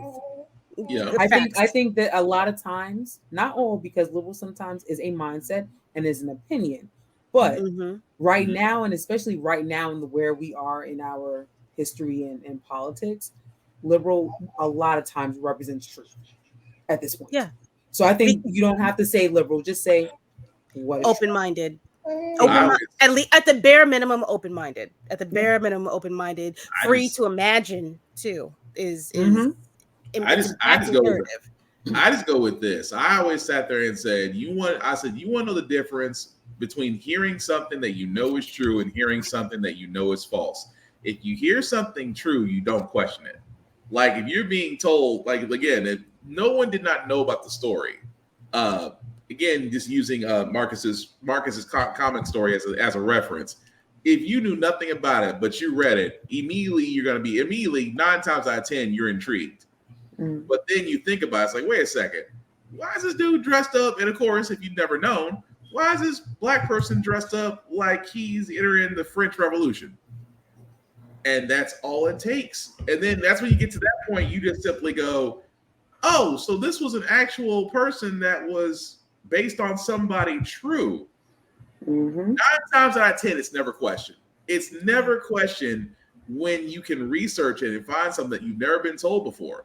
And that's why I always that's why I was saying that when it comes to education has always been this whole thing of whatever you want to spoon feed somebody, but you got to filter it so many times that you have to make it believable. It's like taking Norse mythology and giving it a Disney twist. Yeah. That's what I was saying. Like before, one thing. Sorry. No, go ahead. Jinx. Go ahead. No, that's what I was saying. Like taking Viking mythology and turning it into a Disney movie, aka Thor. Yeah. You did. Look at Greek mythology the same way. Like look how they romanticize. It was an animated Hercules movie. Yeah, but they had to. But look how much filter that do. I mean, we did this. Like, do you really want to tell a story of Hercules, a guy that literally killed 2 sets of families? This man had 2 sets of families, murdered them both, in a mad rage. Right. And realize what he exactly. I said, that's not Hercules. That's a redneck on meth. Jesus Christ. I mean, if you take the formula that, and we're just using Disney. Disney's talking point right now. But if you take what they did, Iron Man, Captain America, Black Widow, the Avengers, Thor, the whole lineup, you have a massive group of people who've never read a comic book who do now, due to those movies, because see, they're interested. You know, they want to know more. They want to find out more. You take that same formula and flip it on its head.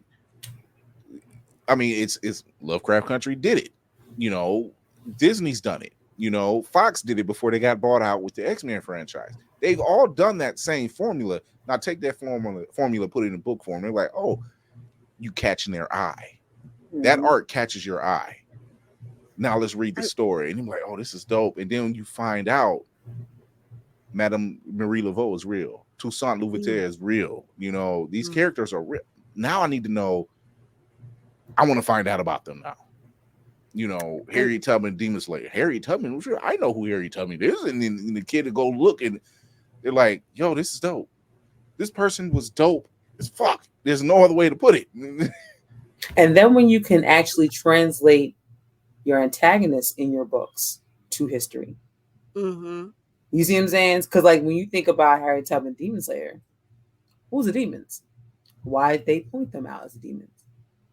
Toussaint. That's what I said. I hope Toussaint is killing the French. Because then once again, then you think about why. And then you can actually make real life, oh, they was that bad. Not the whitewash shit that's happening about education and history now. Exactly. Imagine seeing the French is exactly how they see Toussaint. Exactly. Yeah, how they see him. Here's a perfect example. Besides that, there's another great example. There was a gentleman on TikTok who, you know, everybody makes Paris, France to be this very romantic city and everything else. And he says, no. Let me show you what Paris really looks like. The revolution, dirty anybody? Yeah, right. Ooh, he's like, Lord. It's dirty as hell. It's trash. It smells like trash. And it's like, whoa, wow. You know, it blows your mind because a lot of people, quote unquote, don't get out the house. They don't see beyond the four walls. Yeah, they believe the hype. They don't see beyond the four walls. They just see what is fed to them. So why don't we take that formula of that and put it in a positive light? Like just take that same formula and say, hey, you like this. Wait till you get a load of this over here. And then they really take it in. I really wish that there was a way to make a smooth connection between. So we've gone from movies to comics. I wish there was a way to go from comics to the library. I don't think we've figured out how to make that smooth transition because there is so much more information there. I mean, it's not sexy because it's not, you know, colors and artistry and bloodbaths or whatever. Oh, you mean as far as like the history books, as far as man, okay, like there's.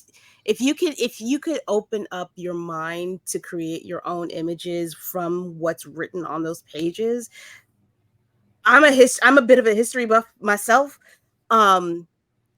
It's so intriguing. You get to like it flips this switch in your brain once you get a little bit of truth and you can see it written down and you have cited sources from reputable places.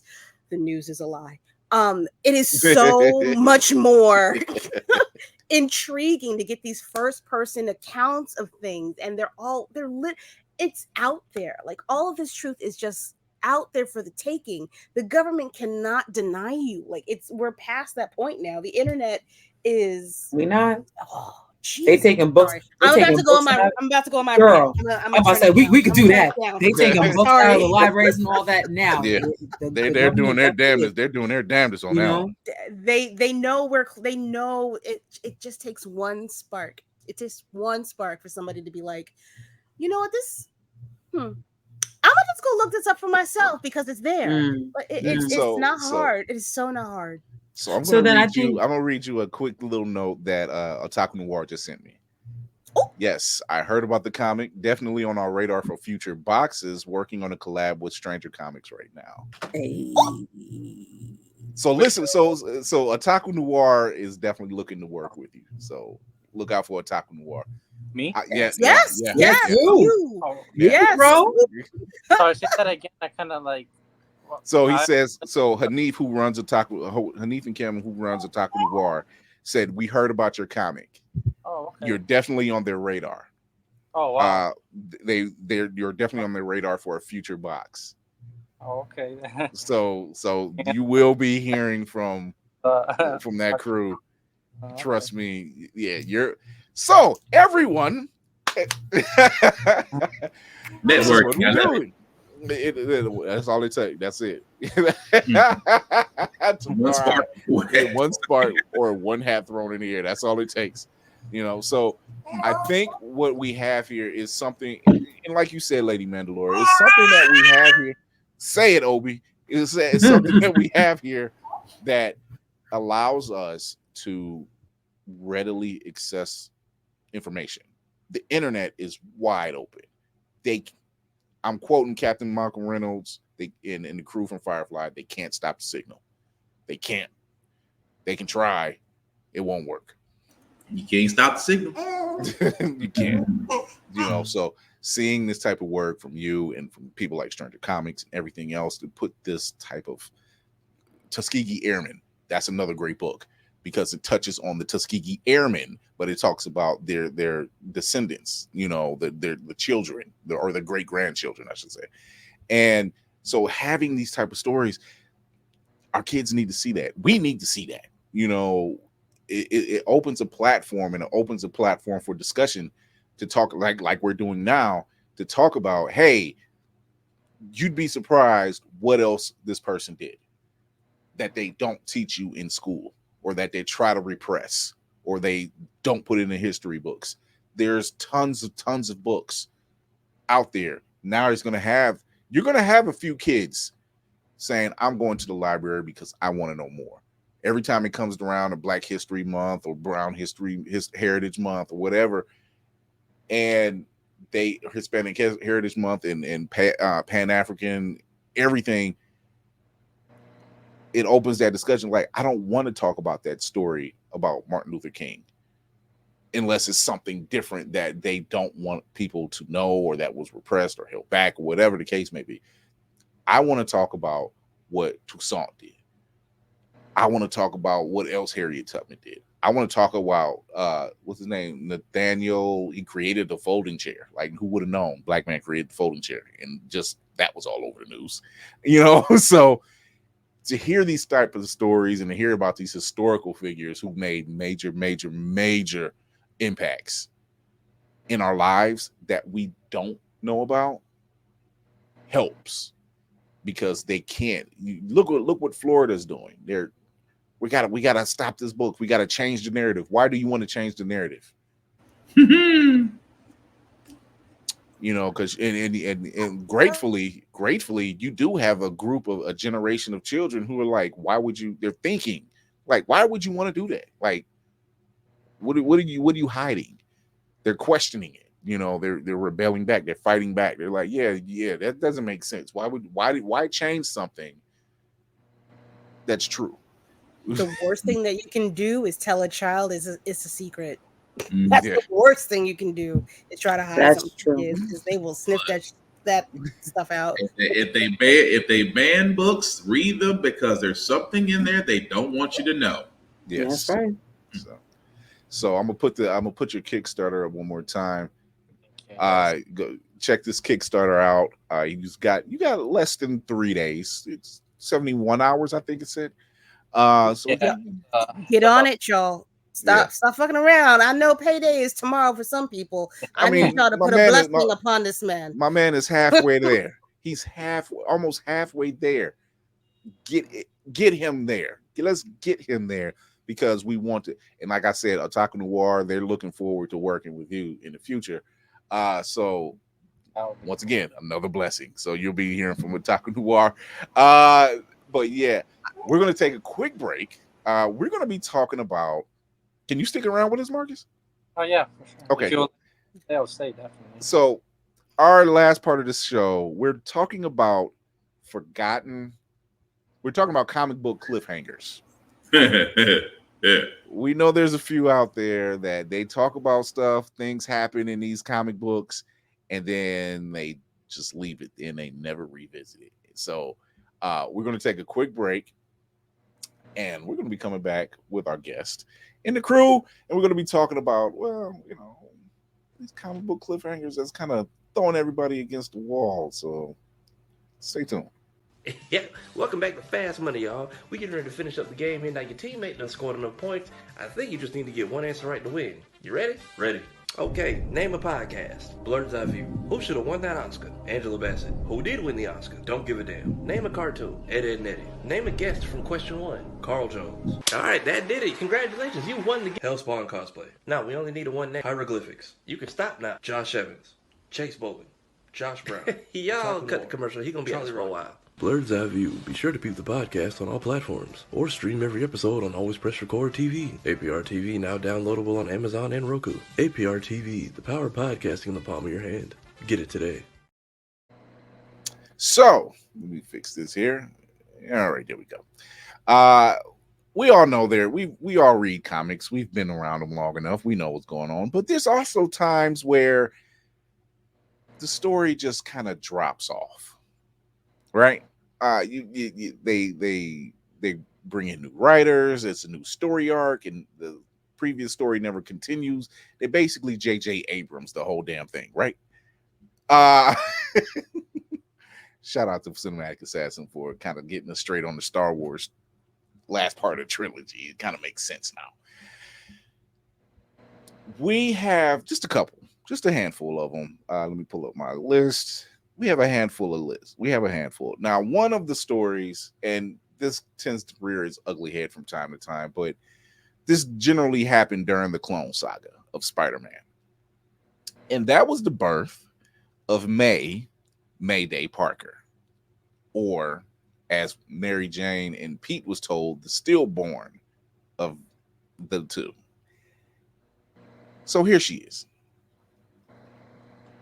Now, during the Clone Saga, their child was actually kidnapped by a female version of Dr. Octopus and was never heard from again.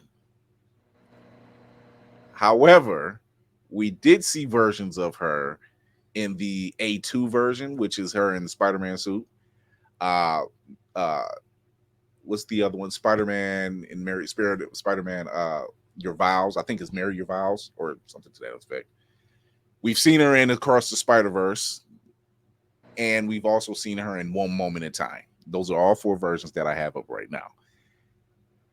But here's the thing. These are in One Moment in Time, that was a version of Mephisto.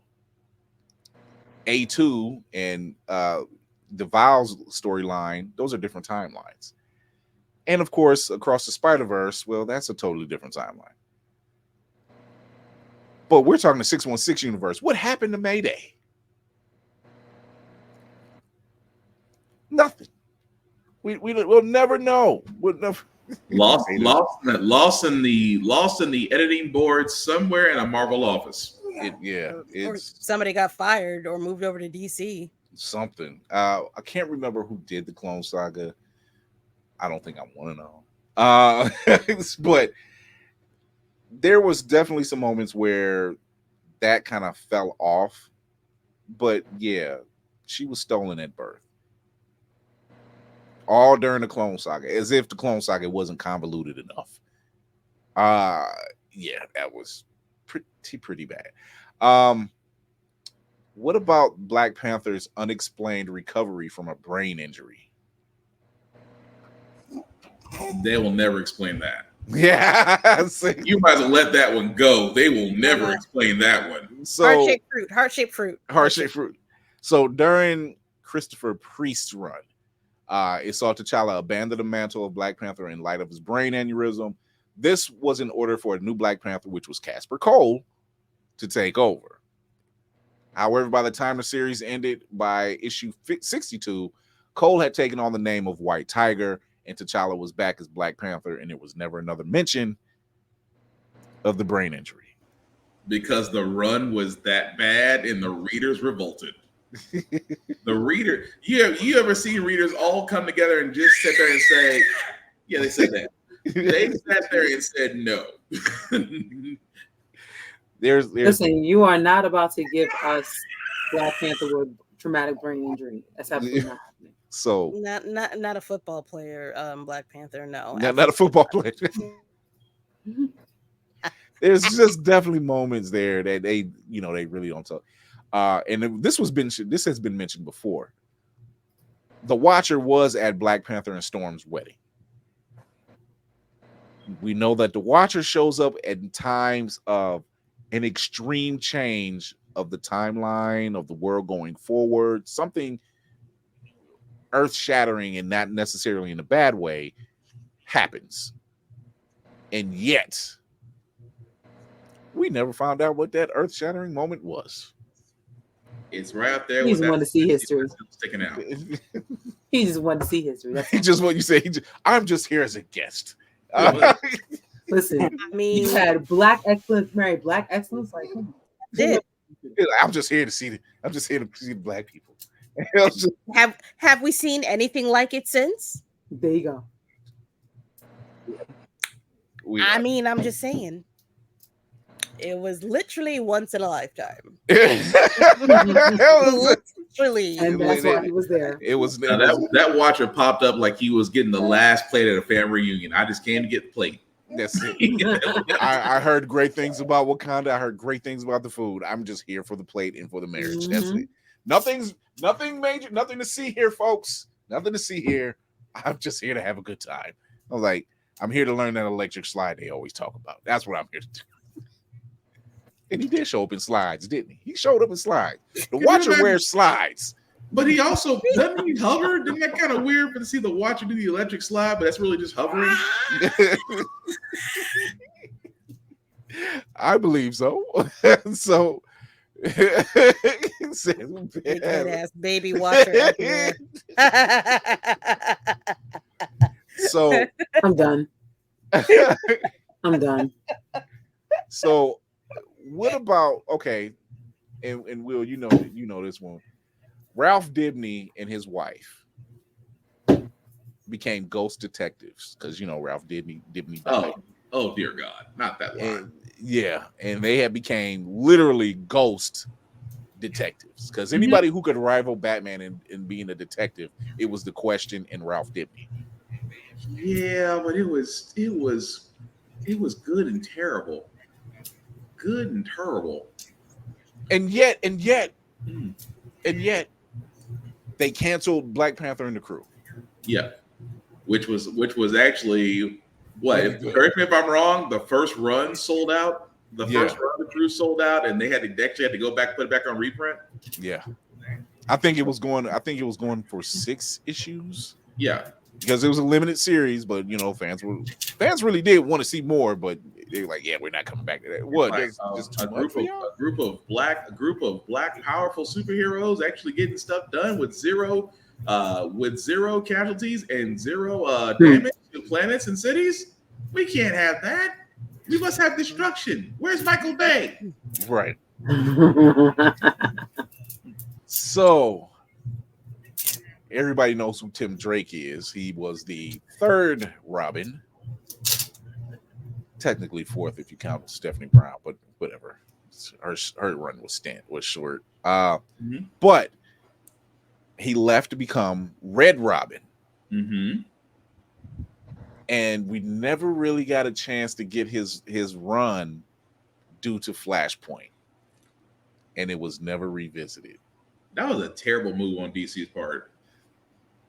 Considering I'm like a red Robin line, and the fact I forgot who they had lined up as who would have been the villain in that. I want to say it was Two-Face, but I can't really remember. But we would have had something. I mean, it would have been good. I mean, it would have been good. It would have been great. But the people at DC, you know, they do a line and then do a line and then go to the roulette wheel and see what works first. Yeah. So speaking of DC and doing a lot,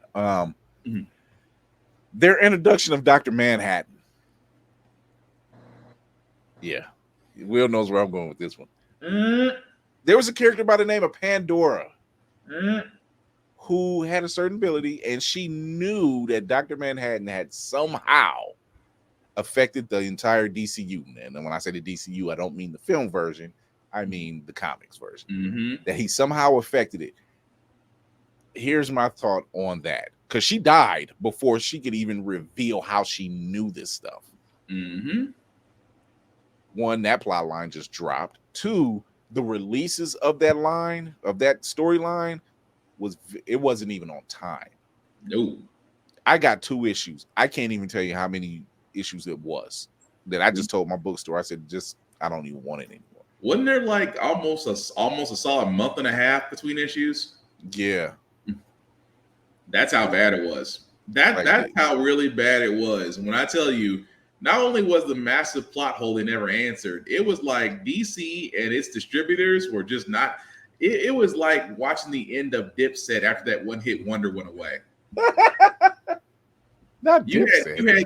It was like watching Cameron and Jules Santana argue over who's still going to be hot past this song. That's what it looked like. Turned out it was neither one. I'm Kira. I kid you not. It was bad. It got so bad that the readers actually stopped sending letters in. Like you usually see they have those reader responses at the end of comics. They did one issue where the reader was like, "I'm sorry, I just have to give up the fact that my kid is going to be 1 year old before I get my next issue." And it was right there. I mean, they actually had the nerve to actually print it. Yeah, it was bad. I mean, I respect that though. I do respect that, but yeah. So that is definitely one way to get your point across. Yeah. So now this last one is and we'll probably I'm sure we'll come back to this because comics to this day still do this. They still anybody remember Gotham and Gotham Girl? No. See. No. See. Oh. Like they just brought in these 2 random characters who are Superman-esque, but they had some problems, and Batman is trying to help them, and then it seemed like the brother dies, and then the sister is strung out. Wait, I do remember. Yeah. Oh my god, that was fucking horrible. That was really bad. That was really bad. Did they even finish? They got the idea for Gotham Knights. Yeah, that's where they got the idea for it. Oh shit! That was the idea for Gotham Knights. Well, the CW sat there and said, "Oh, we're gonna get rid of all the Arrowverse shows, but we're gonna keep this one because it's Batman without Batman." Yeah, it was bad. They didn't clear that up. But this last one, and like I said, we're gonna revisit this because, like I said, comics still to this day they just drop plot lines.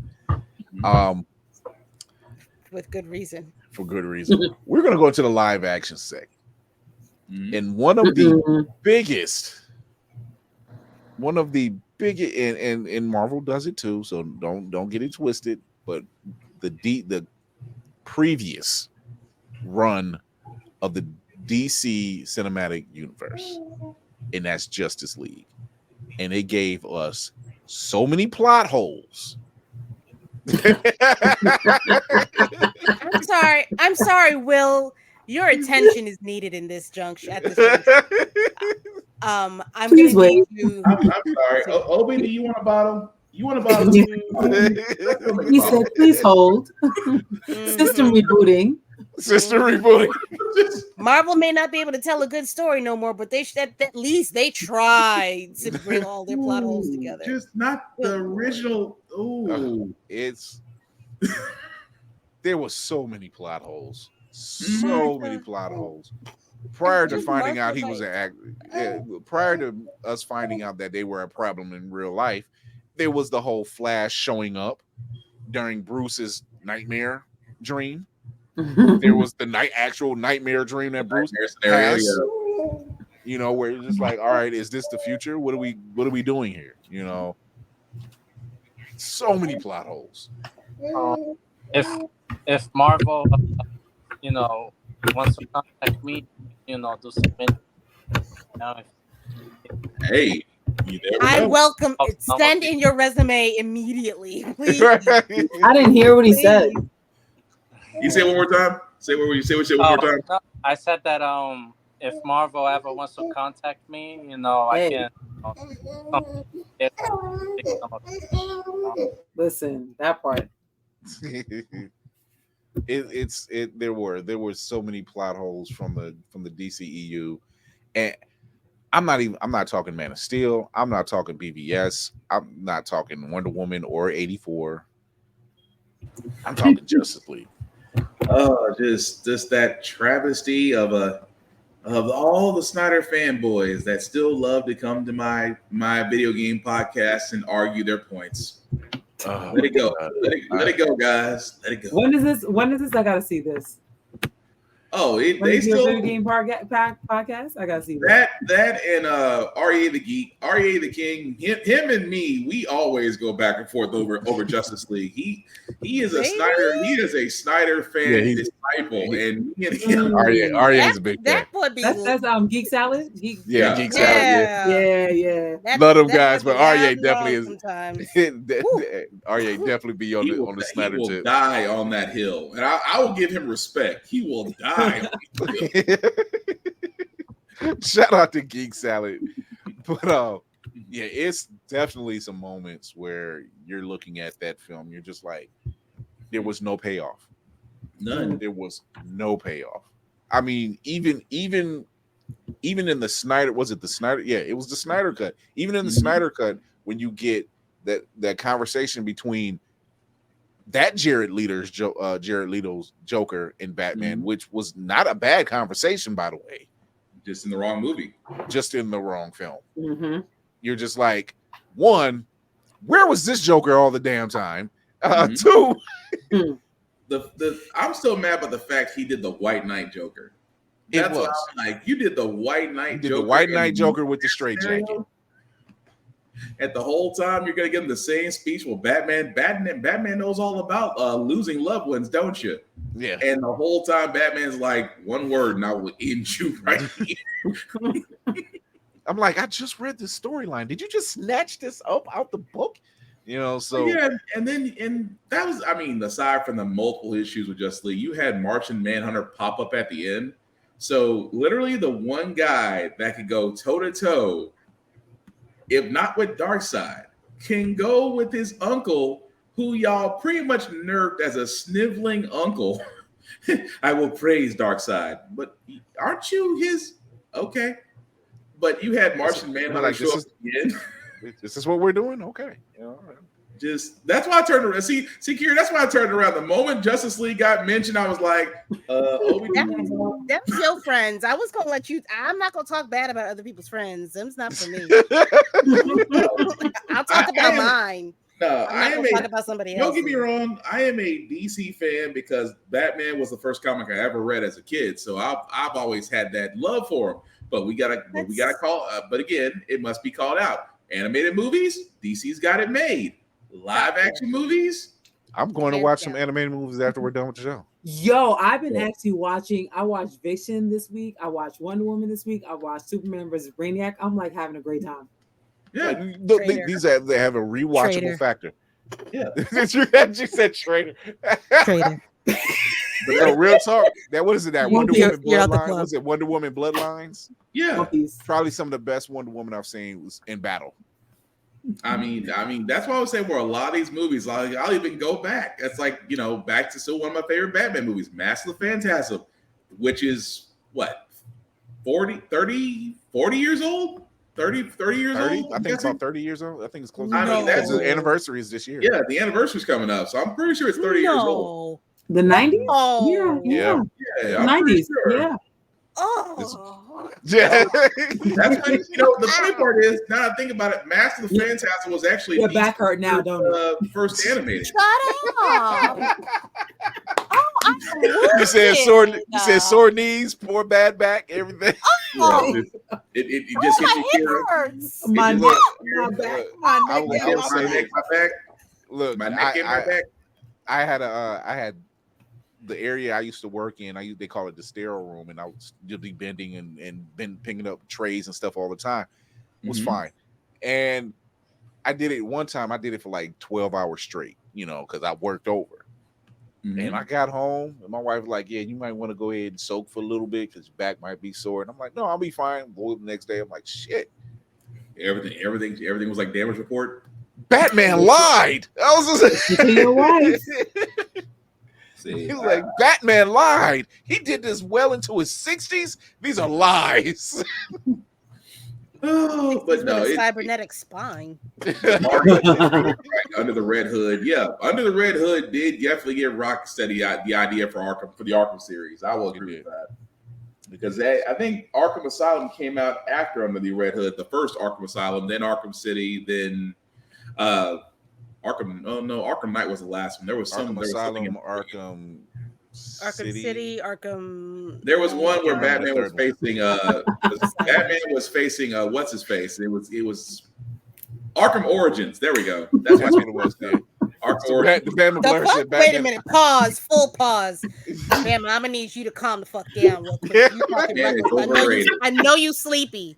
I don't want to have a conversation at 11:06 at night. You are entitled to your opinion, sir. You are entitled. I'll find you.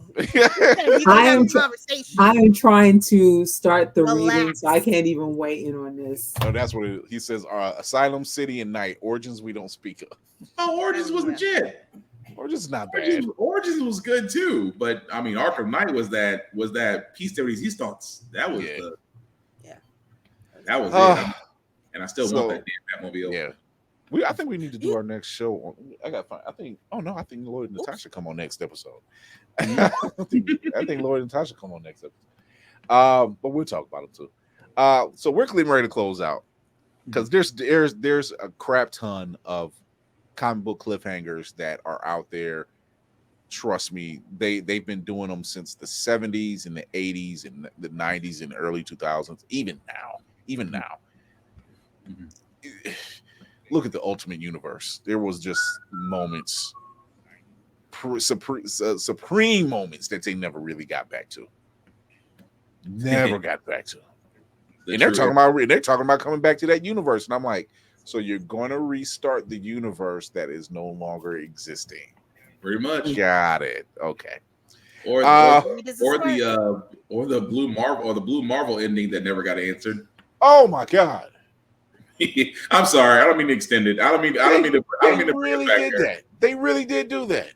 The Blue Marvel ending we never got. Century fell flat. I'm just saying and they're trying to bring that back. Wait, save it. How do you remember all of this? Hold it for next week. Encyclopedia Black is what y'all called me. God, both of y'all. I don't. And even shout out to Park. I see him in the chat. I'm talking that too. How y'all remember talking it back? All y'all. Jesus. Go to bed. It's like the Chronicles of Narnia. We was there when it was written. Look. I mean, there's even a Daredevil run that Kevin Smith started and never finished. Pretty much, and it was good. Yeah, that was recent-ish, sure. And it was actually was a good series, but they don't want to give the fat man a shine. So we're getting ready to get out of here. I see you, Bama. Bama's gonna catch the hands. So Marcus, tell everybody where they can find you. Yeah, so you guys can find me on my Instagram, mvj.comics, and you can learn more about the comic book Toussaint L'Ouverture, The Battle for New Orleans. There's like 70 hours left of the Kickstarter. Get on that. Yeah. You people get on that. Get on that. Yeah. Pass the word around. Get on that. Actually, please, go on your socials and start linking that on your socials so this can actually happen because it is absolutely needed. Right. Don't go to bed and forget about it in the morning. It's in the chat. It's in the chat for the third time. Please. So there's no excuse that y'all didn't know. It don't take much. It feels like a telethon. Our operators are standing by now.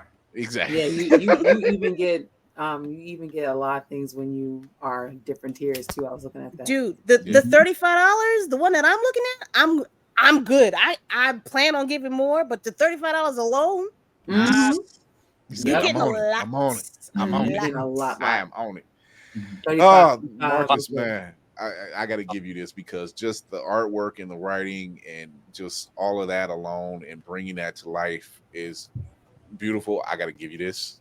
Yeah. My friends, we are looking forward to more. Yeah. Man, this door is open anytime. You can always hit me up, man. Whenever you got a new project, just want to chat it out with us. I hope we made you feel comfortable. Oh, yeah, I feel fine. Yeah. See, we got you mellowed out. I told you, we got you. We got you. We don't bite. You come on the next time. You're gonna be talking. We're gonna let you. Well, wait. Can you speak Portuguese? Who will? Yeah, no, man. Throw it in there whenever you want to. This is second language. English is actually my second. Yeah, so whenever, man, just let us know, man. Just you know where to find me. Yeah. So, all right, Lady Mandalore, talk to the people, please. Hi, good evening. I am very close to the camera. Good evening. So, Lady Mandalore is my name. You can also find me on Instagram at Roomful of Blurs. I'm learning very much, as you can see. You can find me on Instagram. You can find me on Sundays live 9 p.m. Eastern Standard Time on YouTube and on Twitch, where I bring on lesser known content creators, artists, and the like, and try to give them a little bit of boost. You can also find me on TikTok as Child of Mandalore, where I also have some of my voice acting stuff posted up on there, just in case anybody's looking. And I have a podcast of the same name, but I actually talk about the history of Mandalore, where I also do a little bit of voice acting on there too. The first Saturday of every month, I have an audio chat room on Fanbase. Anyone and everyone is invited. Please come through. We talk about everything that's happened within the last month, or even stuff that you want to bring up that's a little bit older, but it's still a goodie, like this Montgomery Tea Party that we had recently. We're gonna talk about the Alabama Slam, Sweet Tea Alabama Slammer. Oh yeah, the Alabama Sweet Tea Party. Yeah, the fade in the water. Fade in the water. Yes, fade in the water. Griot or Horror Laney from Geek by Heart, talk to the people. Hey, what's up? I am Lainey from Geek by Heart. Me and my husband run Geek by Heart on YouTube. We talk about movies, we talk about trailer reviews, and Jay is actually going to be streaming every Saturday between 10 and 12. He is going to be doing God of War right now. He's going through the Greek Pantheon. He's at God of War 3. Then he's going to be doing God of War 2018, and then finally God of War Ragnarok. So check him out on his series. He streams every week on Saturdays 10 to 12. You can find me at Geek by Heart on IG. You can find me on TikTok, Geek by Heart. And you can find me writing for The Man on the Wall, Blurred's Eye View, talking about horror all day long, all night long. And I just say, make sure that you do what you love. It is never too late to do what you love. Yes, Lord. Our engineer, the one who power lifts space warp engines and is very modest about it. Black Fox, like the Black Spartan.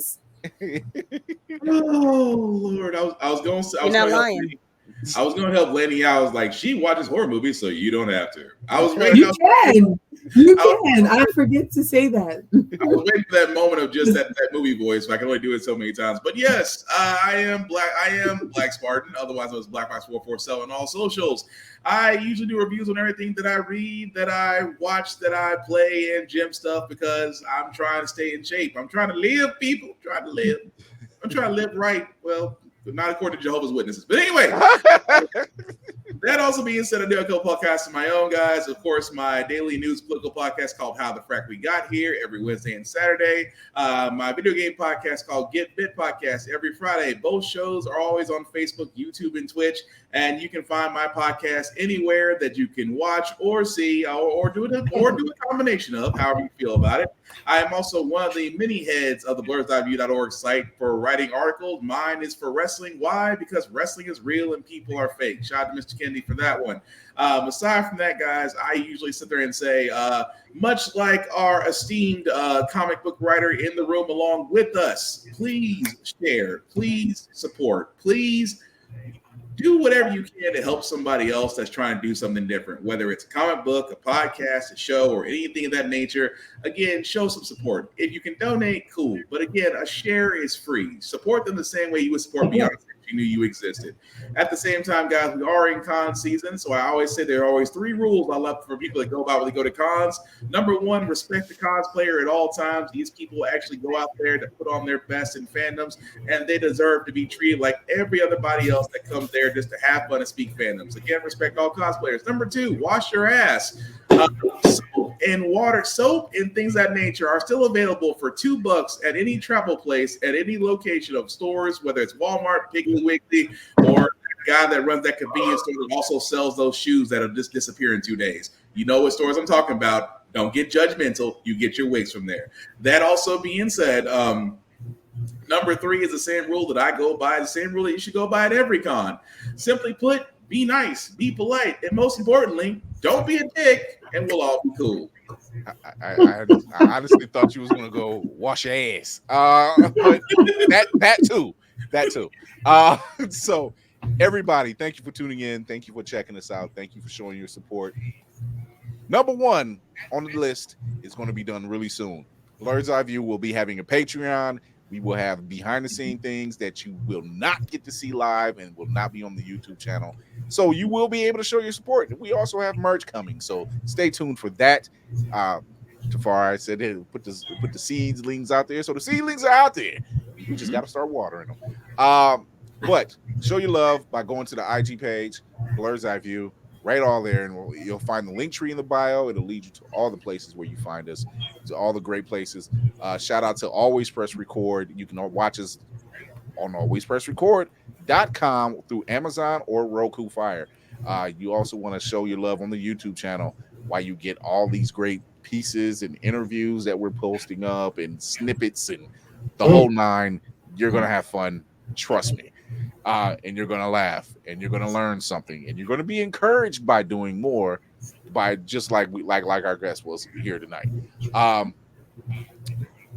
You also don't want to cut things short like they did with Black Panther's run in Jungle Action, because I should know I have that fucking series and it was one of the best series. Shout out to Don McGregor.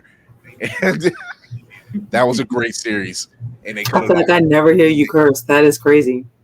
They cut it off right at they literally changed creative teams right after the KKK issue. Yes, and they changed it afterwards. They hated it afterwards. It was perfect. It was perfect. It was what was it, Homelander? I gotta tell you, it was perfect.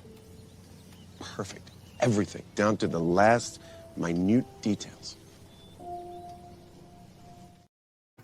Carrie, you can come back. they took it from us. But yeah, show your love on there. Shout out to Otaku Noir. We are a proud affiliate of Otaku Noir. Just type in Blurred's Eye View when you're cashing out. That's what it is. When you're going to Otaku Noir, the #1 blurred blind box mystery company, bam, I got it. Just go type in Blurred's Eye View for your shipping code and you'll get free shipping off of Blurred's Eye View, the code. They have some dope stuff. They've already said they want to work with Marcus. They're already working with Stranger Comics. They got a lot of stuff coming up. You want to get on those boxes that they have.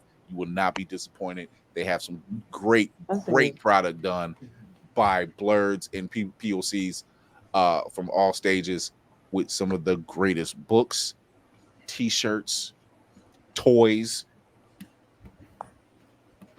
cereal boxes. Cereal sounds kind of good right now. Go ahead, Brian. All that great stuff, but you want to check them out. You want to show your love and go support. Go to that Kickstarter. It's up there. It's in the chat. Check it out. It's in the description for the show. Please show your love. He's got less than 3 days. Go over there. Get that. We need more product like this out there on the shelves. in the shipping containers, wherever it is you can get it. You need it. You need it. Look at me. You need it. You want it. Go, you need go, it right here. You go want put, it. get your money up. Get your money up. Don't make me put Lady Mandalore on your ass. I'll find you. Want it. Come on, Will. We all doing it. We all doing it. Let's go. I'm too ugly to be doing Zoom ups. I'm too ugly. Don't do that to yourself. No, that means you need to do it even more so. We need the backup. Right. Be like a be like a stretched out pit bull in this camera. I'm good. Then let him see it. Put the fear in him. But once again, I want to thank our guest Marcus V. Jardim for such a dope looking series. We got your back, man. And for the listeners and for the readers out there, go check out the Kickstarter. You will not be disappointed. This is history in the making. This is some great art. This is some great writing. You want this. You need this. Please show your support. This is how you get more things by us, for us, to spread that message out there, to get the truth out there on top of that. So go show your support. Go over there and get some of that action. But like we do every show, remember to educate yourself and others, entertain yourself and others, and encourage yourself and others. Thank you for our guests in this dope crew. We will see you Tuesday at 8:30 p.m. Eastern on Facebook, YouTube, Twitch, and Thursdays at 9 p.m. Same channels. This ship is taking off. I hope you had a good time. I know we did. We will see you soon. Thank you.